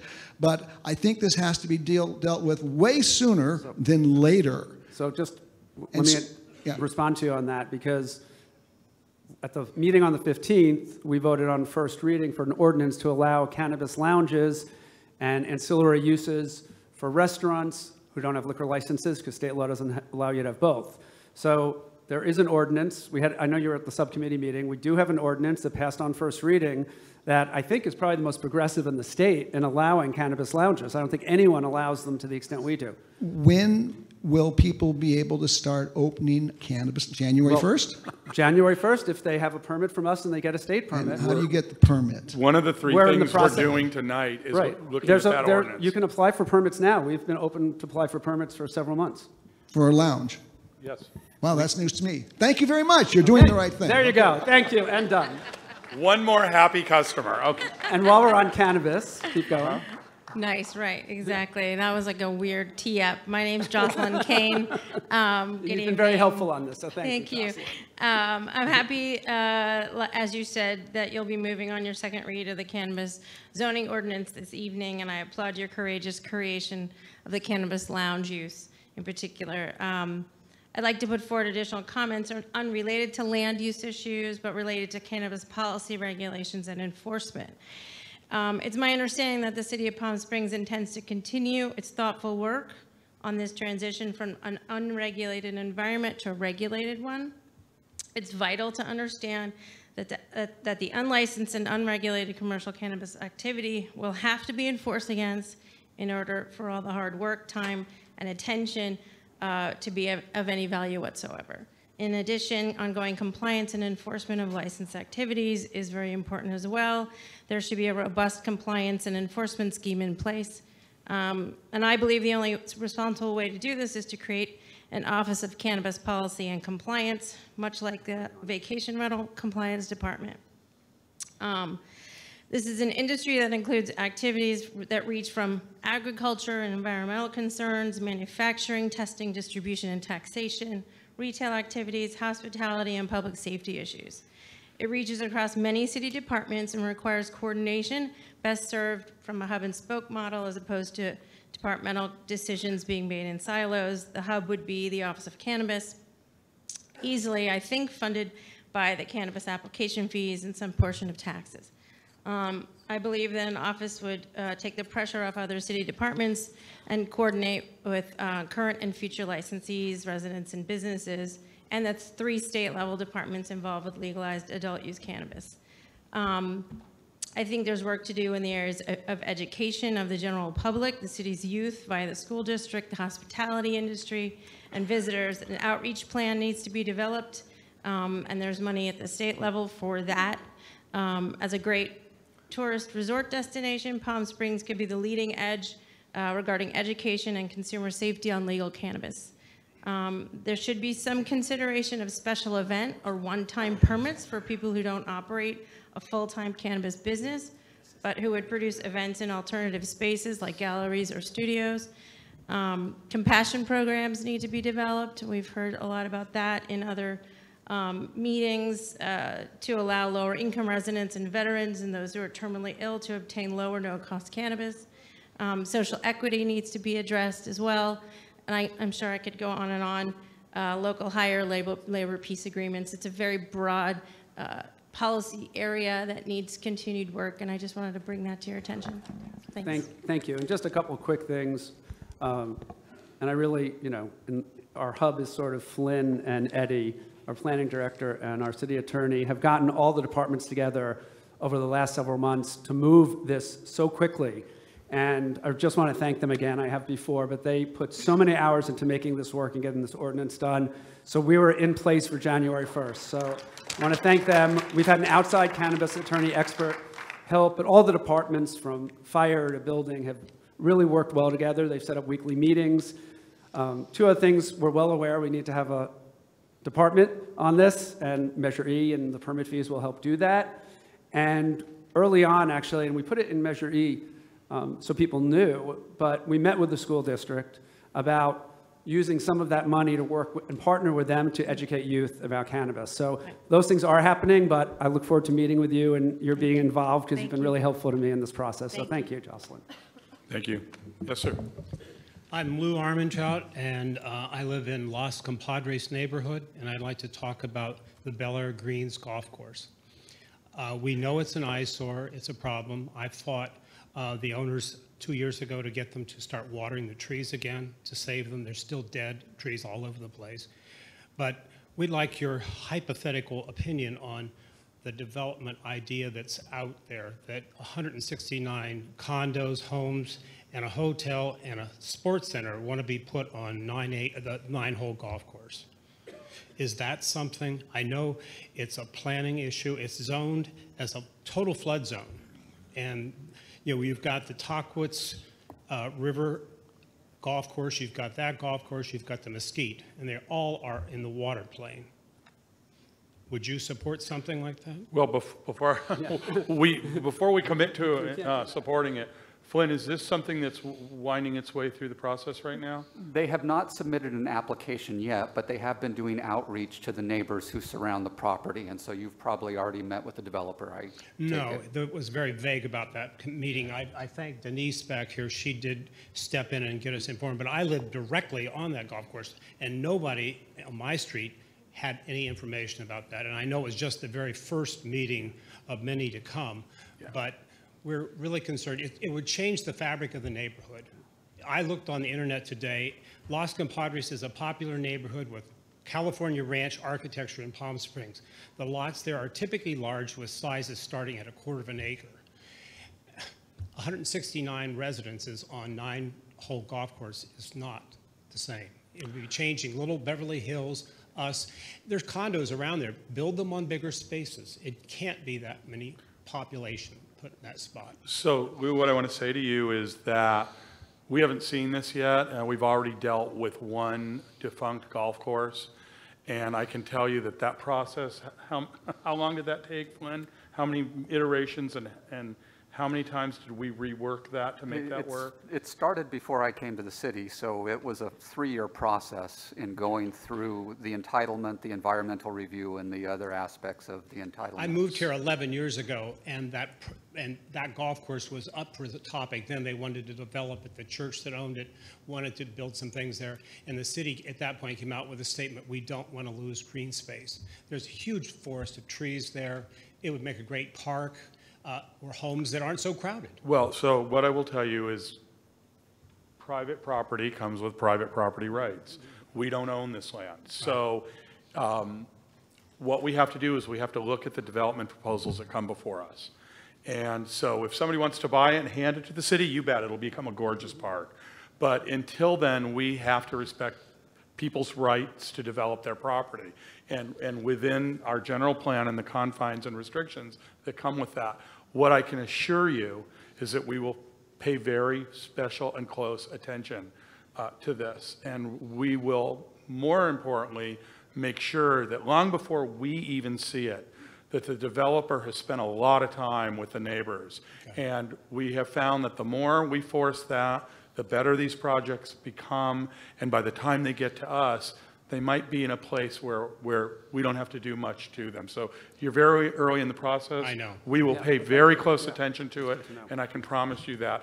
I'm a former planning commissioner, and I eat and drink and sleep this kind of stuff. So you know, I am so attention. concerned about building more houses. My house is on the corner of Alta Loma and Beverly. And this summer, when that big storm came in, we had 4 foot of water in our front yard coming up towards the garage, and we were scared. Yeah, it was scary. Yeah, I promise you we'll pay close attention to this. Okay, thank you. You bet. Frank, I know you're just up here to tell us how much you love us, aren't you? I do. I really do. I was about to give up hope in the city. Oh my God! Oh my God! You're gonna make me look bad here. I thought you were gonna yell at us. Because in over 30 years I've been here, there's never been a meeting like this. Really? And I think you have to be We'll congratulated. do this more. We'll do this more. We promise. And I hope you do it over and over again, because you know so far, some of our public participation has been kind of discouraged. You know, people have to sit for hours to speak for 2 minutes, only to be rudely interrupted by the mayor, who doesn't even let him finish his sentence. I think the mayor maybe needs to go to charm school. That's Okay. what Okay. But anyway, so that's one. Frank, I just know you have a point. But anyway, what I do want to say, as you know, I'm very concerned about this town because I love this town. I've seen it in the last 10 years going down the wrong road because we haven't followed our master plan, we haven't followed our zoning ordinances, we haven't gotten the adequate setbacks and open spaces and height limits, and I think we really, you know, and I see the traffic becoming more and more like Los Angeles. You know, we are building like crazy, we've given developers all kinds of rights, and yet we haven't taken anything back. So I really feel that this town is at a very crucial point where either we're going to be just like any other town or we're going to stay special. But it's going to take guts and really determination to do so. You know, this is such an exciting meeting. I mean, there's so many wonderful subjects here. I mean, the gal from the Palm Springs, the Palm Canyon Theater. I went to a play there the other day. I thought to myself, this is another example of people that for 20 years, that family for 20 years, they've got very little public recognition, and they're one of these labors of love that make this town special, you know.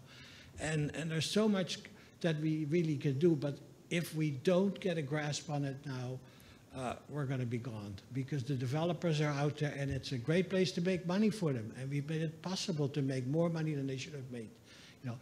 So anyway, but I really can't tell you how excited I am about this meeting, because it's nice to not only be able to ask questions, to only talk, but to also ask questions, you know. And I really want to compliment you guys again. As I say, I was about ready to give up hope, you know. You bet. You bet. Yeah.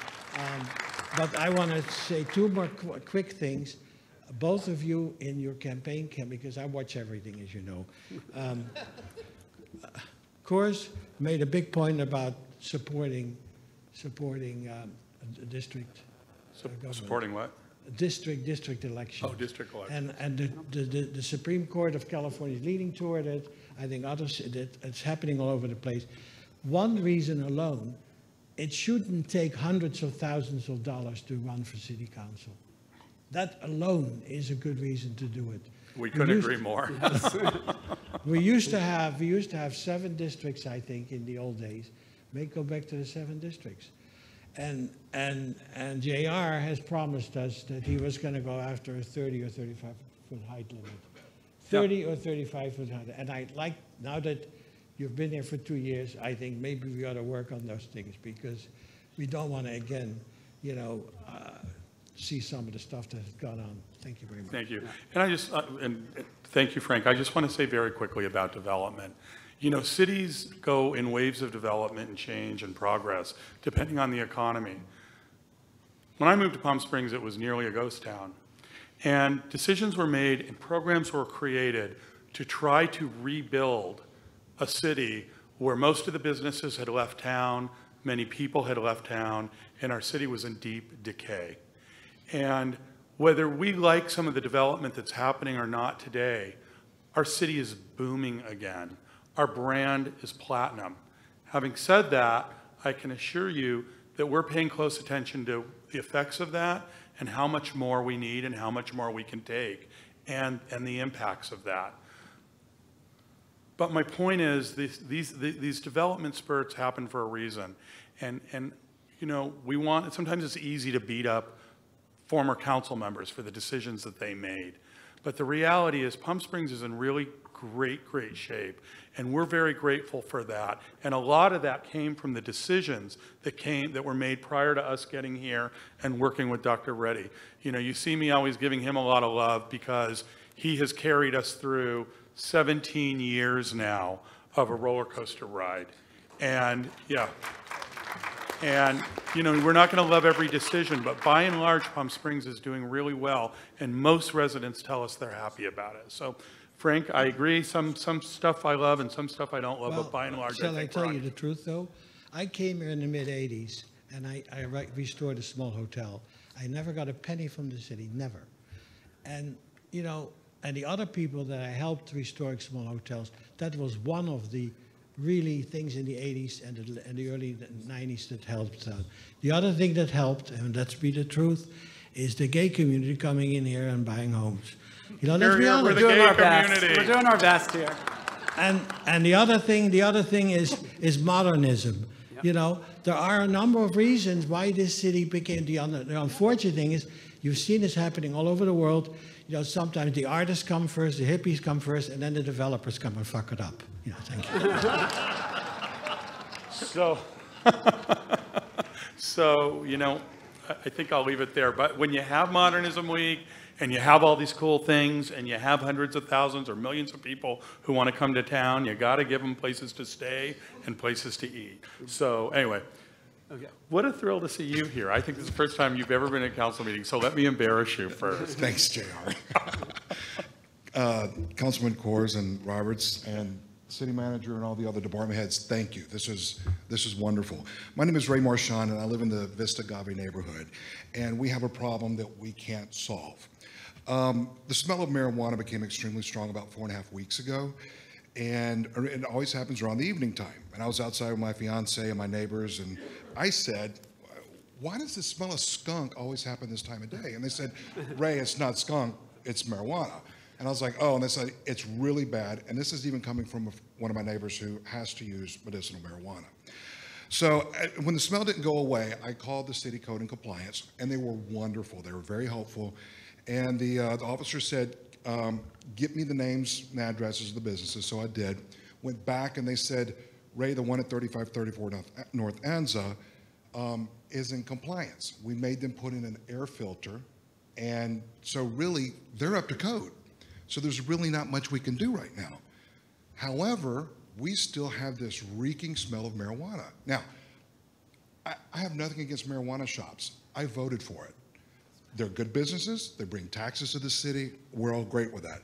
However, we still have a problem that we can't solve, and we've run into a roadblock.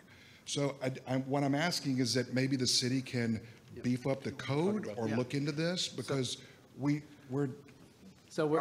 are. Actually, oh, great. And thank you. The ordinance tonight. In the ordinance tonight, there's language about no odor with the lounges, but we're also looking as we update the cannabis ordinance, and Eddie, I don't know if we're going to add something, but he shared at the last meeting, we are looking to deal with that because no resident or business should be disturbed by it. Great. So we are working on that right now. Thank you, because it's affecting our quality of life. So we Yeah. can't even go outside and enjoy our pool or open the windows. And you know, the technology for controlling the odor is getting better and better. Good. So that's part of it as well. And again, we've got nothing against the shops. We just, there's auto paint body shops in that same neighborhood, but we never smell paint. So we're just asking that they do the same. But thank you for Ray, thanks for bringing Thanks it. for bringing it up. We're going to have growing pains with this Yeah, cannabis and thing. it's a new industry. And We're not going to be perfect. You're the first that's brought this up, and we know that the odor is going to be an issue, and so, thank you. And if anything I can do Right. to And help, also, let me know. what you did, call code enforcement, let us know. Same with like the flights. Until someone let us know, we couldn't let the Code military know. enforcement has Same been thing. great. It's Yeah. been really It's good dealing with the city. It's So good feedback for thank you, people. The gentlemen. code enforcement's great, so thank you. Ray. Hey, you. Hello, I'm Elena Bixson. I'm also a member of the Measure J Commission, and I mention that just because I am concerned with how things run in the city and how carefully we spend our money. So thank you, Jeff and JR and staff people, for having this meeting. It's wonderful. Two quick things. One is, I live on South Palm Canyon Drive, and cars and big trucks barrel down there like a freeway. Almost 2 years ago, I consulted traffic control and wrote on their form asking for a stop sign on Granada and South Palm Canyon. Nothing happened. 8 months later, I wrote again to remind them. Nothing happened. Someone explained to me that if you don't have 10,000 cars a month going down your street, you won't get a stop sign. I don't know if that's true. But if the city is short of cash, they could give out speeding tickets and make a small fortune there. Who's in favor of speeding tickets? Elena, there's not a lot of love for that. Okay, and the other thing is, of course, the Virgin Hotel.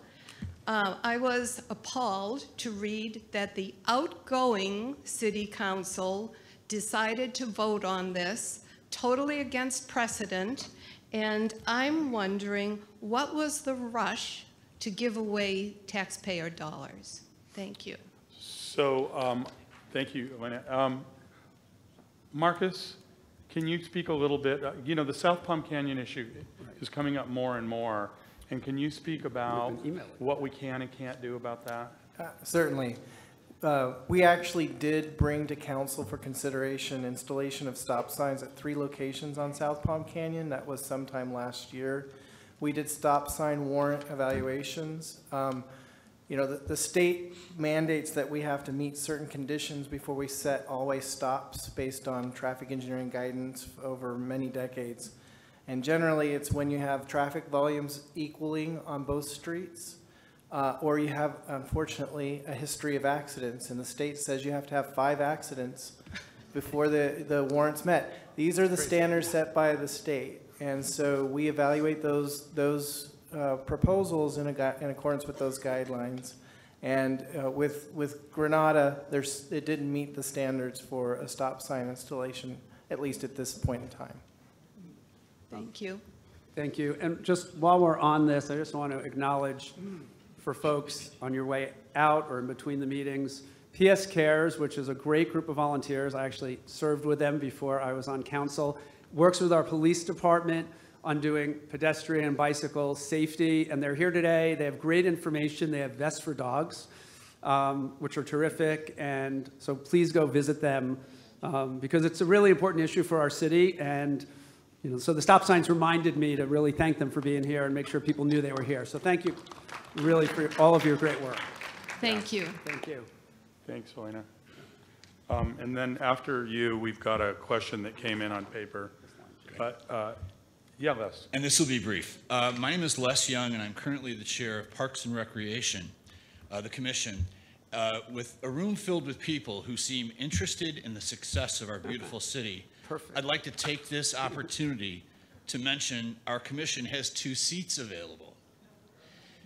You could work with an outstanding team of commissioners on some really exciting projects. Please go to the website, palmspringsca.gov, and complete the application. I honestly don't think ours is the only commission that is short. Thank you for doing this. But it is so important. This is a time for you to have a voice on a regular basis, as opposed to once, I think somebody said 30 years. I know this will be done again, and I'll try not to do this commercial again, but please think about coming and joining a commission. It is such a wonderful opportunity. I sat in meetings where I thought, they couldn't possibly mean me. And that was 3 years ago. And I now get to chair a committee of the most outstanding people working on exciting projects. Please step forward. Thank you. Thanks, Les. Hey, and Les, while you're here, Kathy, do we have applicants for Parks and Rec? I think we have two spots or one spot currently. I believe we have 2 applications right now. We Okay. do, so, and we're trying to get them scheduled. Les, Kathy and I have been talking about this, and it's just a scheduling issue, right? So we'll this talk now. offline, but Les, it's a priority to get you the people But if you folks want. go to the city clerk's website, when there are vacancies, please apply. And Denise, it's just a good thing to remember at 1 PS at the meetings to remind people, because that's how we get more people involved in government. And actually, you know, we have commissioners who are just got elected to city council because they get involved and they take on projects and they show the residents that they're engaged in what they've accomplished. So it's a great way for people to get involved. And there's another little secret. We can't do this job without the boards and commissions. You do a tremendous amount of work for us. So, you know, for those who believe you can't make a difference in your community, oh my God, are you wrong? Yeah. The boards and commissions have a huge amount of power. They help us in bending and molding our policy writing and our legislation on a regular basis. Okay. Yes, sir. Good evening. My name is Nick Trubenbach, and I'm here to say a word that has only been mentioned once this evening, and that's homelessness. I'm a working man.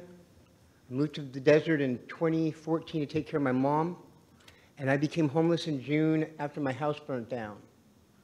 I have a job. I show up every day to work, dressed, clean, on time, and it takes a lot of effort.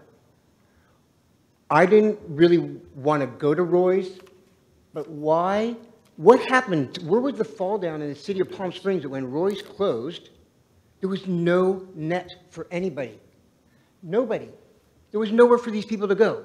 So they go to the well in the desert. Thank you very much for getting that approved. It was awesome. I spent the last couple of days there because I just kind of wanted to hang out and see what's going on down there. But that's all they got. There's no programs. There's nothing to help. People that have mental illness, okay, they need help. But there's people like me that have a job.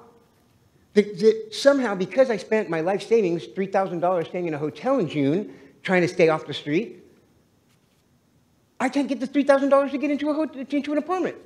So it was 8 o'clock before anybody even mentioned the word homeless here in this building. There's thousands of people out on the street, or hundreds, whatever, out on the streets of Palm Springs with no options except to do what they do. Push their carts around, go from one place to the next, to the next, to the next, looking for a cool place, looking for something. It's shocking. It's somebody stole my teeth. How does that make you feel? You know, I mean, come on, guys. Something needs to be done. Otherwise, you know, everybody goes away. The homeless people go away when there's no services, right? No, they don't. Roy's closed in June. My social worker at DAP for 3 months told me, you can go to DAP, you can go to Roy's, you can go to... How does somebody that's a social worker not know that the only homeless shelter in the valley for men closed down? That was despicable. I was shocked and I was sad, and the only person that's helped me out is this guy, Christian, and I want to invite him to come up here and say some words right now. Thank you. Great. So Kristen, before you speak, first, thank you for being here. I think it's so important that people in the community share their stories, and thank you, because I think there are a lot of misperceptions for some people on our homeless residents. So I want to thank you for that. I do want to explain the city did not want Roy's to close. The county is the ones who did it. The city actually, of the 70 people there, all but 2 who were there at the time did find some form of housing. And the city did provide funds to the nonprofit that was running Roy's to pay for people's security deposits. So that was one thing we did.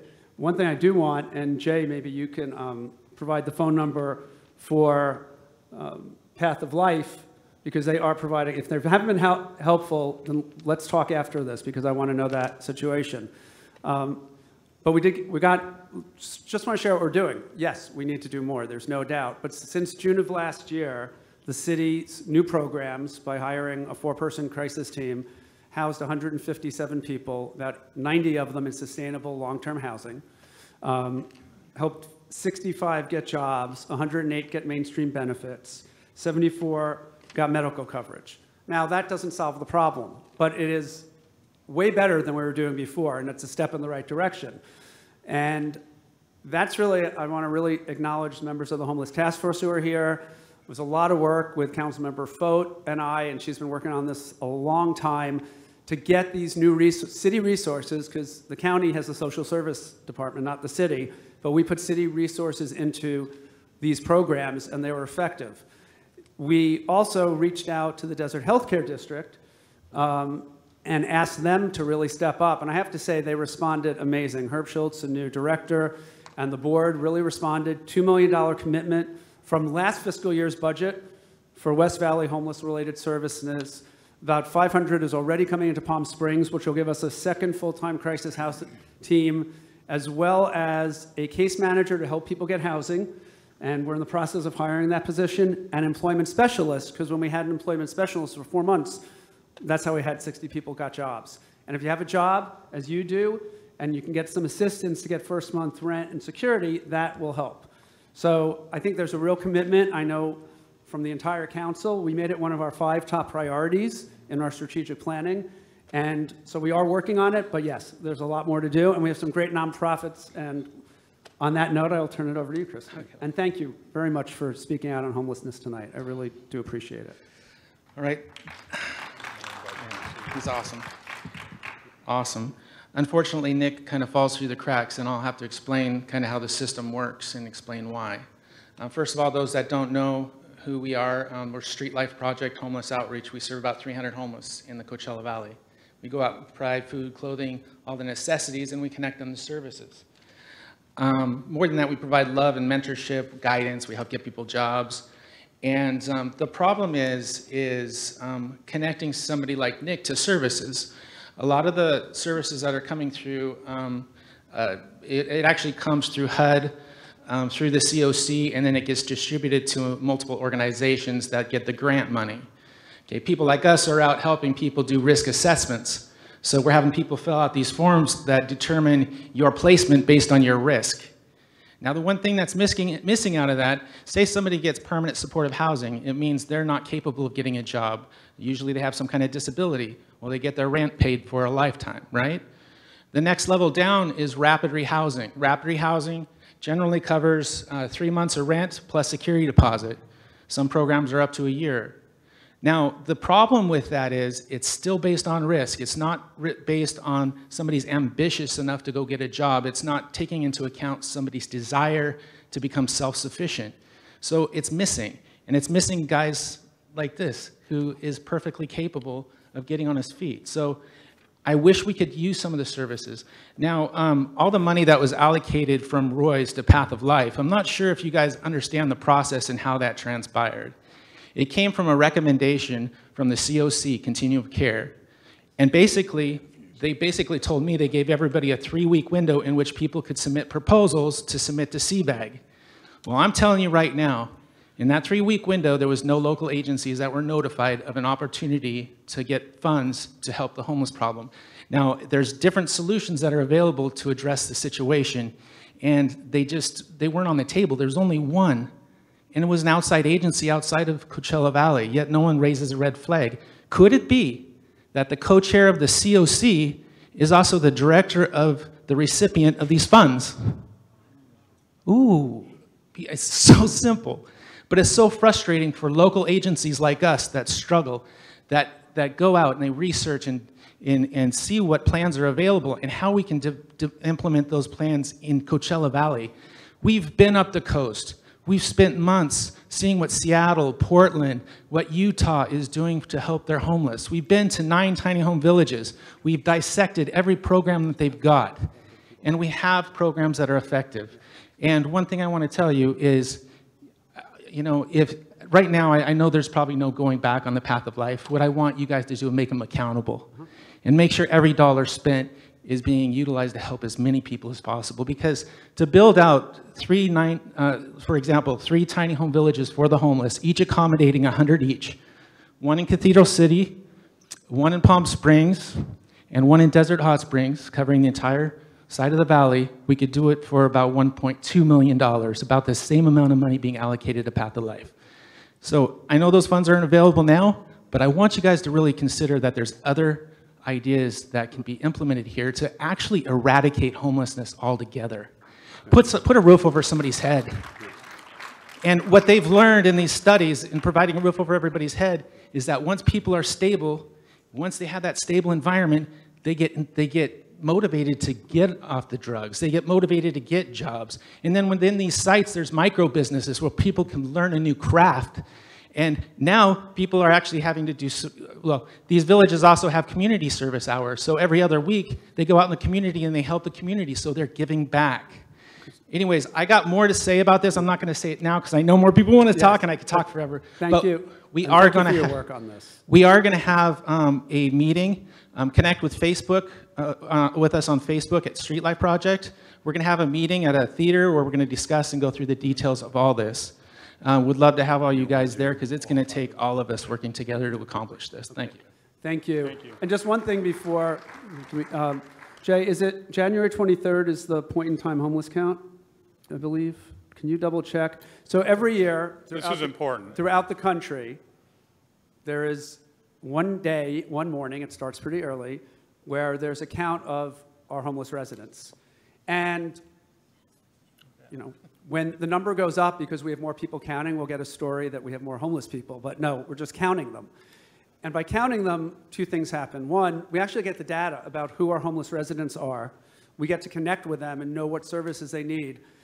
But when we get the actual numbers, that's how funding comes to us from the federal and state and county. So getting enough volunteers makes such a huge difference. And this year, we doubled the number of volunteers, and our count went up, but it was more accurate. It's so important. So, and if you can tell people how to sign up, it's an amazingly rewarding experience because you really get the real stories of people who really are in need and looking for just a little bit of help. And that could be any one of us. It's one day. It's about 3 hours, one morning. 3 hours. And if So you Jay, will sign up Jay, with Kathy, if you want to help with this, it's Yeah. hugely important. So, Jay, what day is it? Just so. January 23rd is correct. It's January 23rd. so folks, we are at that hour. We've got 5 people in line, 6 people in line. We keep it tight. If you move quickly, Kathy will end after you. And again, I'm sorry that we didn't get to everything, but Jeff and I promise you we'll do this. We'll have a continuation of this meeting very, very soon. Thank you. Yes, sir. Thank you for waiting, by the way. My name is Dieter Crawford. I was born and raised in the Desert Highland Gateway Estates neighborhood. My family came to Palm Springs in the early 1950s and settled on Section 14, the Agua Caliente Indian Reservation. And in 1960, my grandparents bought a lot and in the Desert Highland neighborhood and custom built a house that the family still calls home today. Many of the elders in our neighborhood worked in construction and helped build the mid-century modern structures that Palm Springs is famous for today. In 2016, median household income in Palm Springs was $44,075. So my question is, how will you diversify Palm Springs' tourism-based economy to attract the high-paying jobs of the future? And then my second concern is, if you live in Desert Highland Gateway Estates today, you have to drive 2 miles or take a 40-minute Sunbus ride to Sunrise and Vista Chino just to get a prescription, go to the bank, or have access to fresh food options. So my question is, how will you spur commercial growth and development on the north end of the city, more specifically on the major thoroughfares of Indian and Palm Canyon after Racket Club? Okay. I'll take the last question first. So I, too, have to drive a few miles to get to the Albertsons that you're talking about, and that's where I shop also. I'm going to be blunt with you. It's very difficult in those areas to get businesses to compete with one another, like grocery stores, on private property. So we can't tell private property owners how to develop their land. Are there incentives that maybe we can do? Are there studies we can do, Doctor? We did, actually. Where we can incentivize maybe? I can help on this one. Yeah. So we actually paid for a study Right. to show that a supermarket could be profitable up north, and we've been trying to get someone to build one. So that is something we did last year, actually before you were here, Jay, but it's something we should revisit. Pharmacies. Yeah, because it's one thing we actually, you know what retail does is they make a circle, and because north is closest to the highway, the circle doesn't pencil out as well, but we paid to have a study done to try and encourage someone to come in and put in a pharmacy, supermarket where people can get fresh food, and that's something I think we should really look at. We actually reached out to some folks who were thinking about it. It didn't happen, but thank you for the reminder because it is really important, and I appreciate it. I would also Absolutely. add that with the number of new homes being planned or under construction in the area, we can reach out to these businesses and let them know what is happening in Palm Springs, and they may reevaluate their circles based on the anticipated growth. Jake, can we reach out to the existing grocery stores to see if we can encourage them to add, to see if, you know, we can give them incentives to get them to add another store on the north end? I mean, absolutely. Okay, so that's something I'd be willing to explore more further. Absolutely. It's really interesting. On the first question about what are we going to do to spur more high-paying jobs in Palm Springs, I have to tell you, and I'm happy to tell you this, it's kind of happening in a lot of ways. The thing that we can do is be business friendly.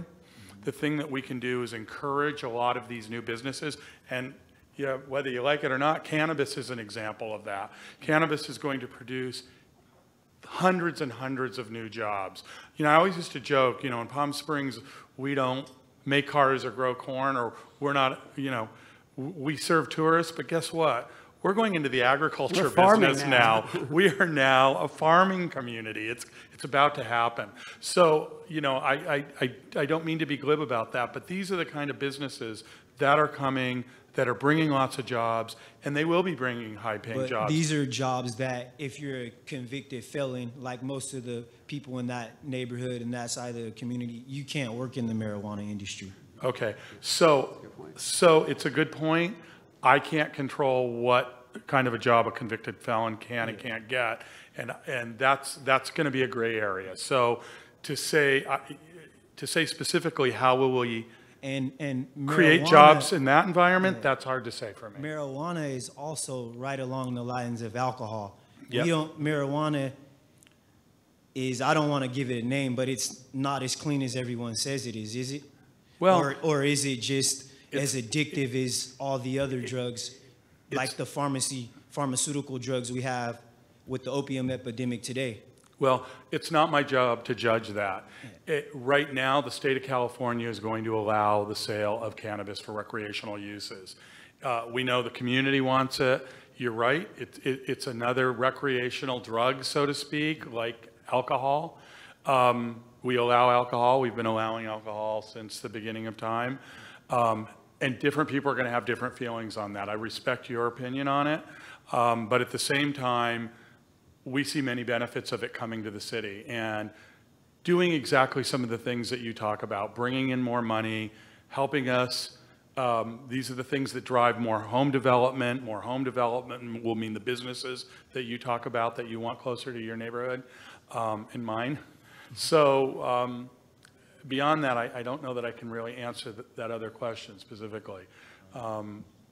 There's going to be a lot of jobs at a lot of different levels.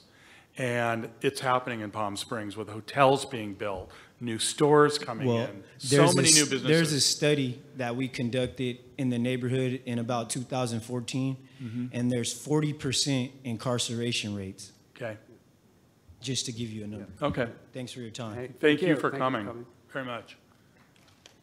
Yes, sir. Hi, I'm Paul Henriksen. Hi, Paul. Local resident, and you guys have created a hot ticket event. Keep it up. Do some more.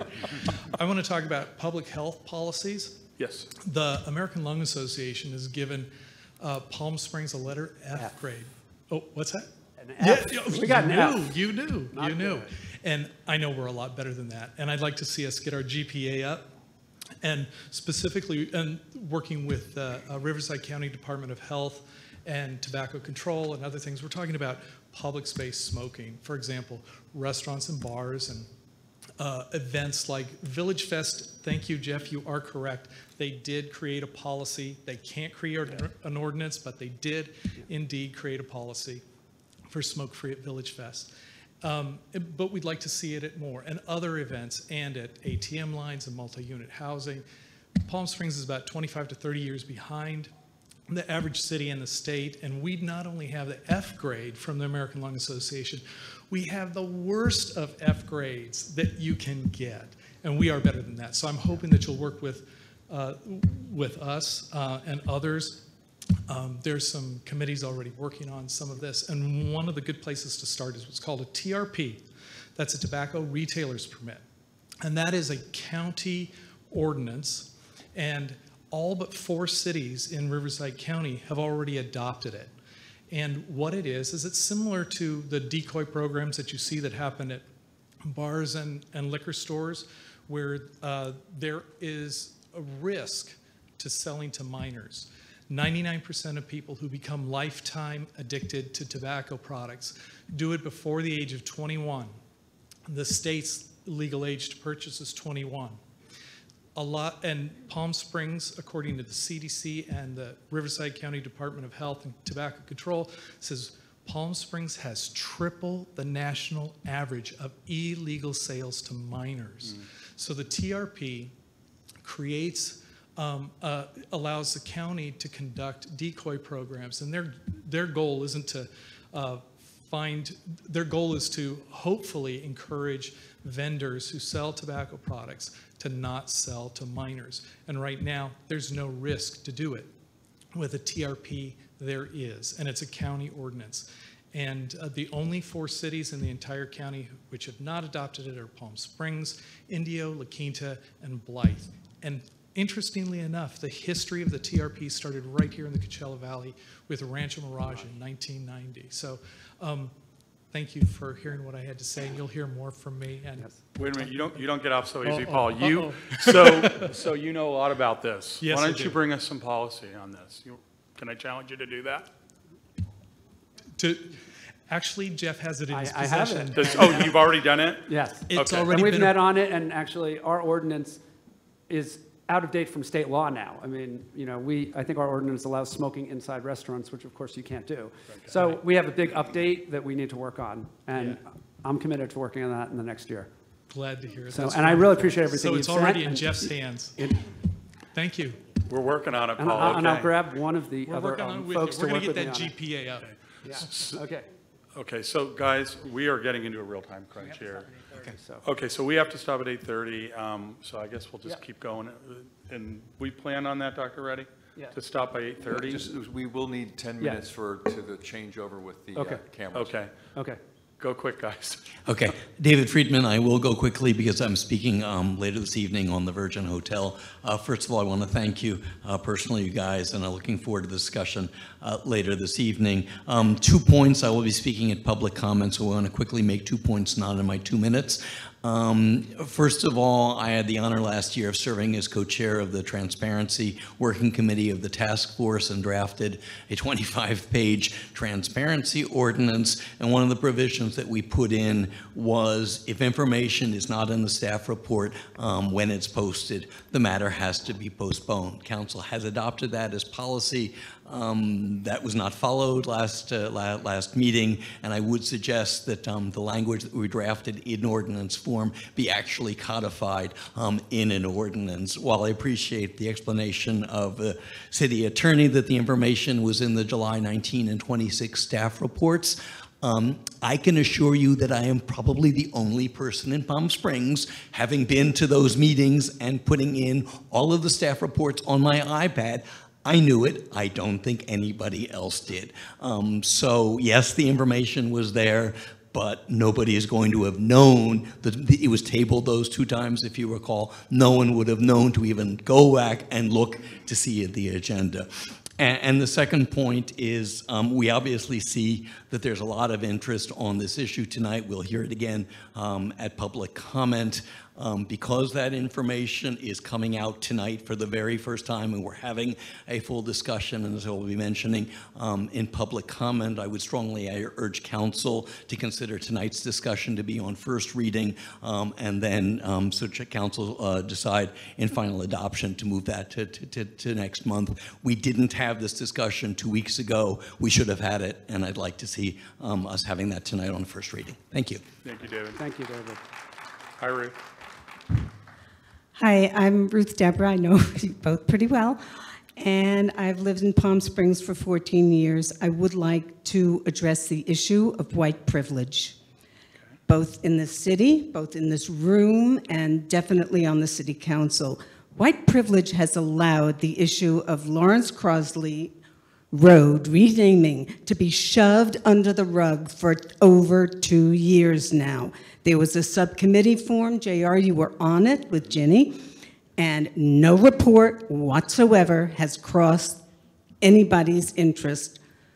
White privilege has allowed the City Council to ignore the request of the Human Rights Commission and the Planning Commission, who both unanimously agreed with renaming this road. I'd like to know what's going to be done about this, and I have to admit, in the interest of transparency, I share white privilege, but you can either abuse it or use it. Thank you. Thank you, Ruth. Yeah, I mean, I'm going to speak to this. This has very much has been considered by not only our Planning Commission, one who's standing behind you, because when I was on the Planning Commission, we saw this a number of times, and I know the City Council's discussed it well. The only issue with renaming Crosley, Lawrence Crosley, is that it has a negative effect on a lot of people on that street. It has a significant negative effect. I'm going to tell you my personal take.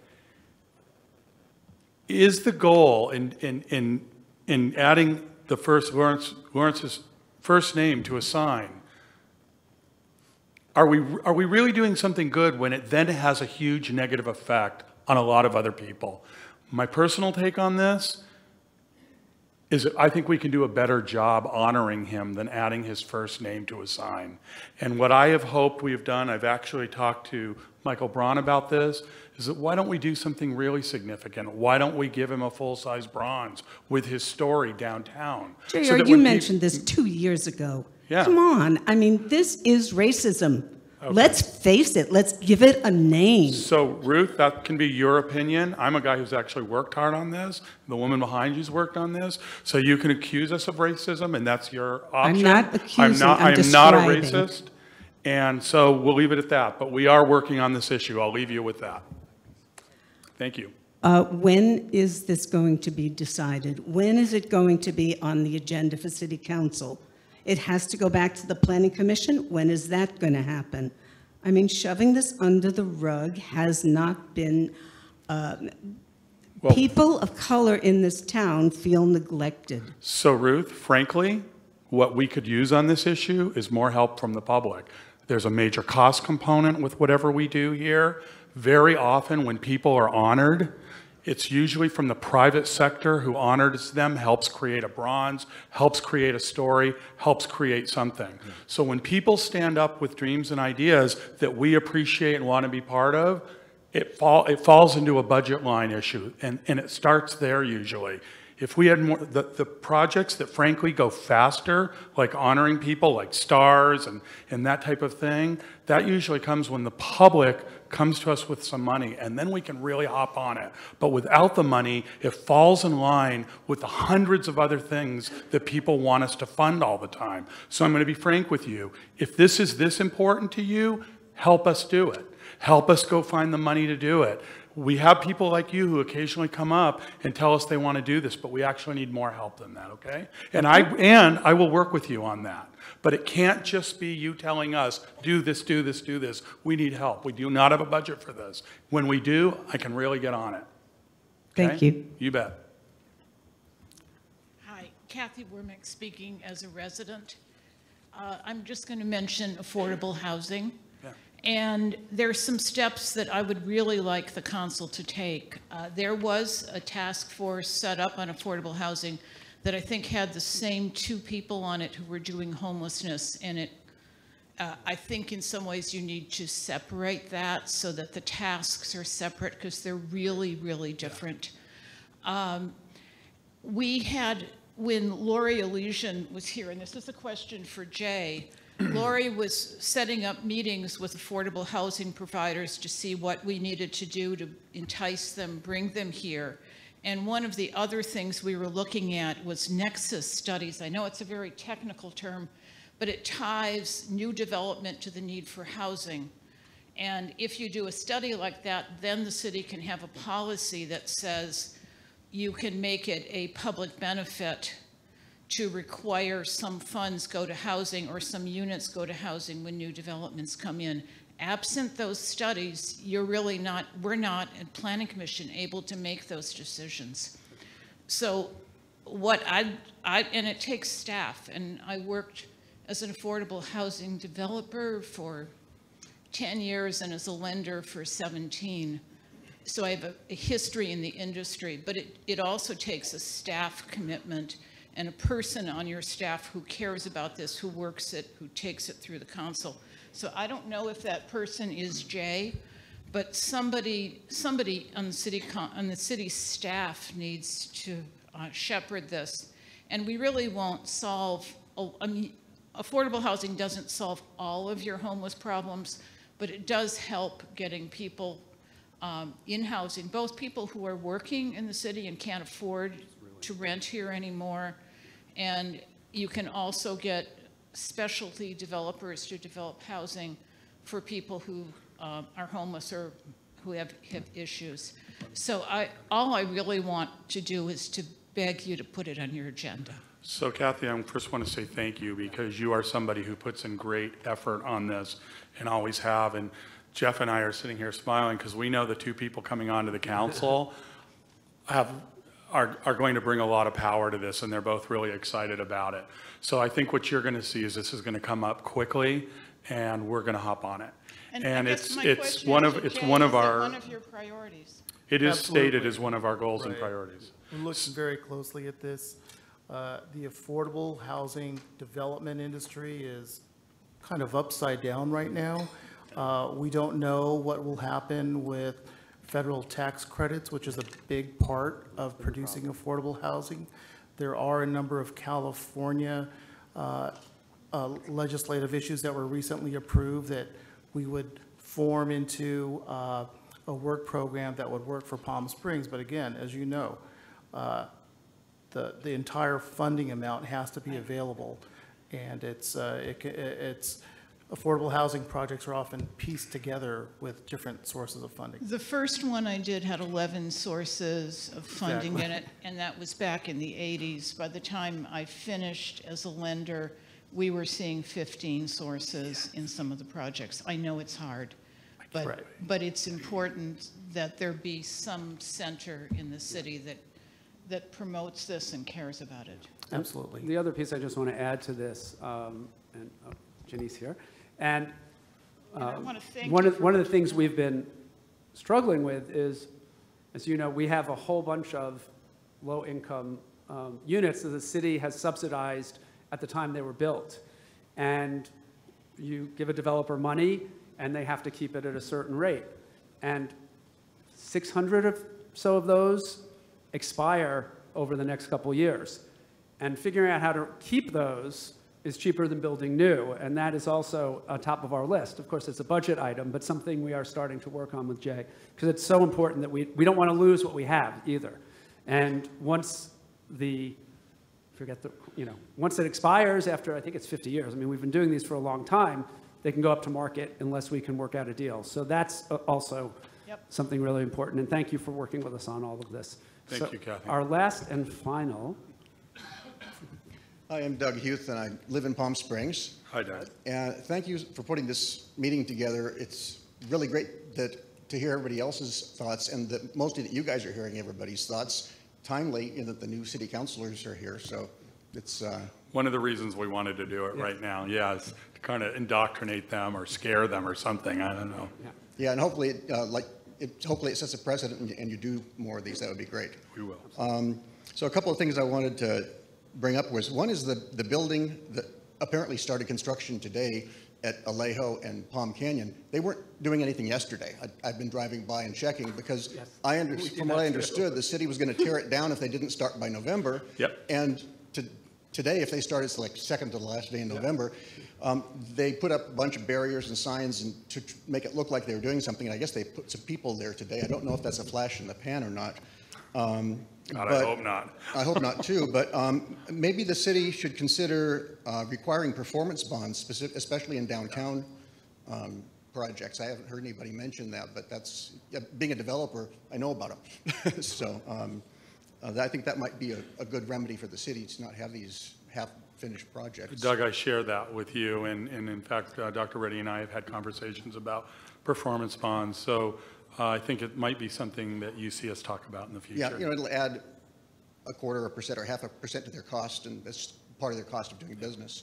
And then I was wondering they mentioned earlier the potential college. I think they're talking about putting that with eminent domain at the old mall at Palm Springs Mall is their goal, yes.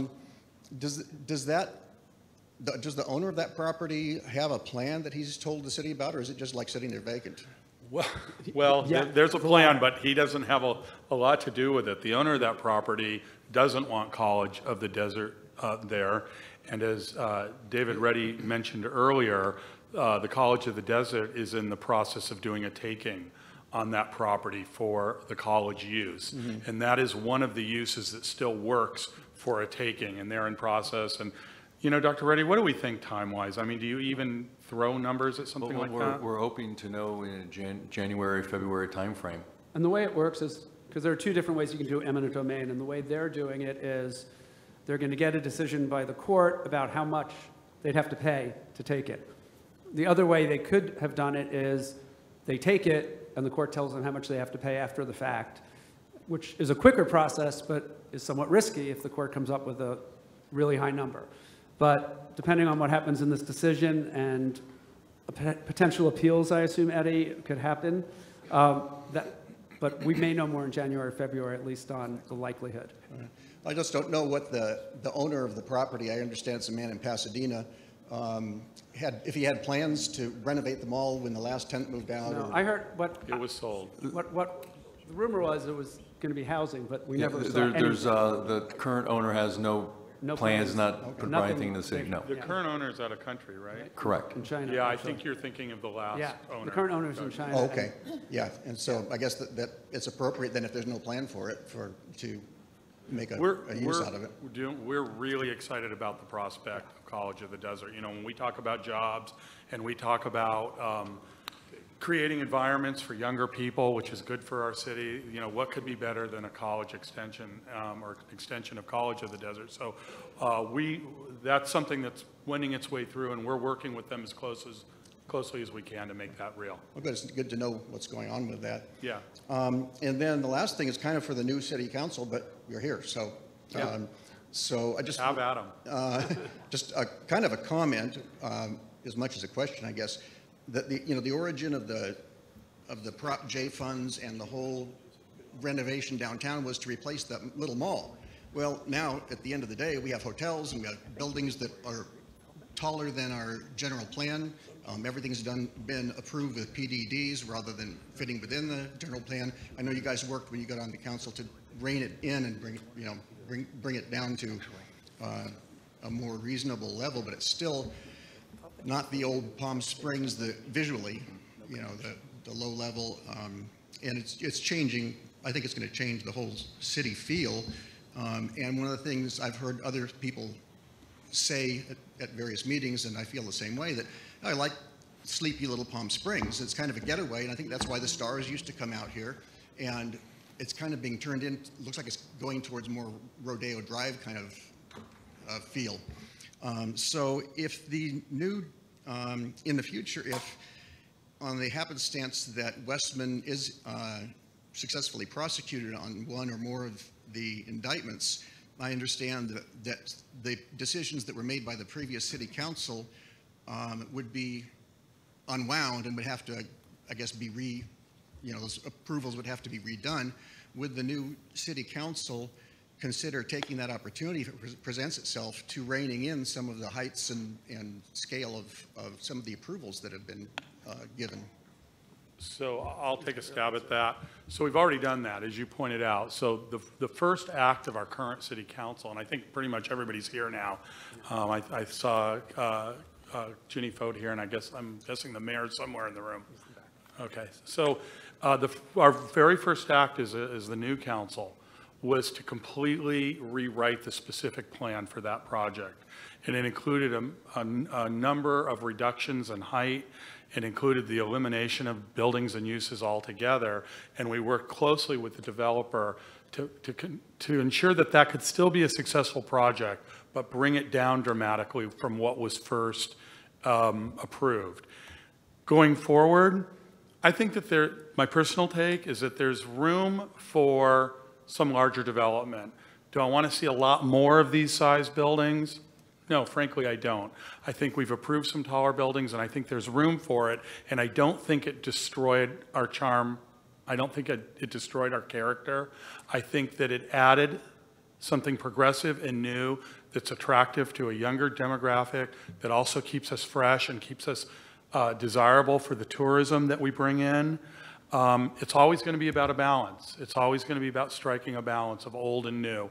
It's never lost on me, anyway, that the thing that makes us unique from any other of the great cities in the Valley is our historic character. It's what Modernism Week showed us. And it showed us that people come from all over the world simply to love us for these differences.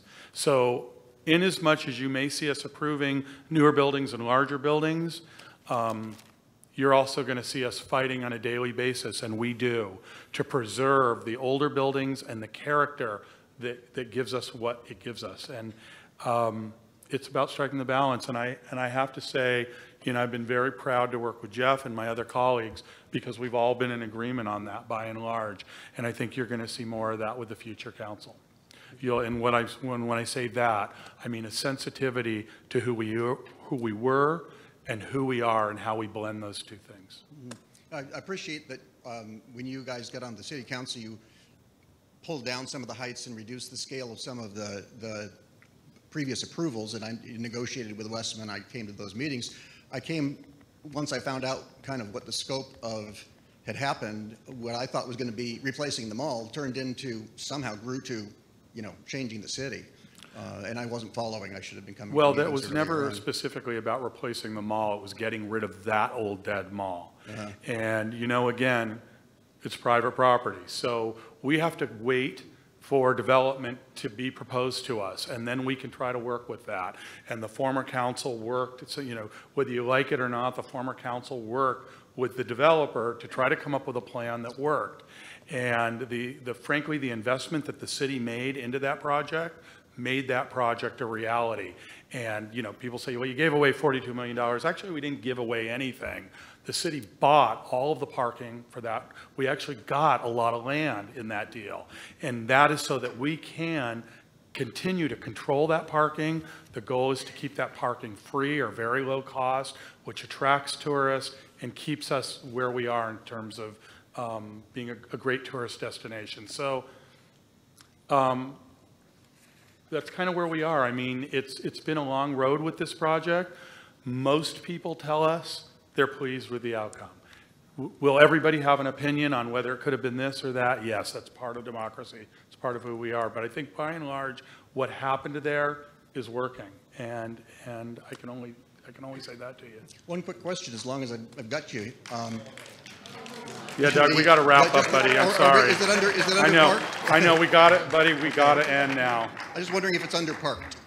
What? I wonder if the whole project as a whole is underparked downtown.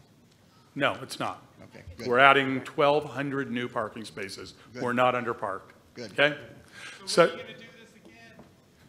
we will do this again. Give us a really little. Thank everyone for being here and your comments and input. This is great. It's more than we hoped for, and we will be doing this regularly. We'll do a continuation, and those who didn't get to speak this time will get to speak first next time. And Jeff and I will do this once or twice a year, we promise. And thank you all for coming, and stay for show 2.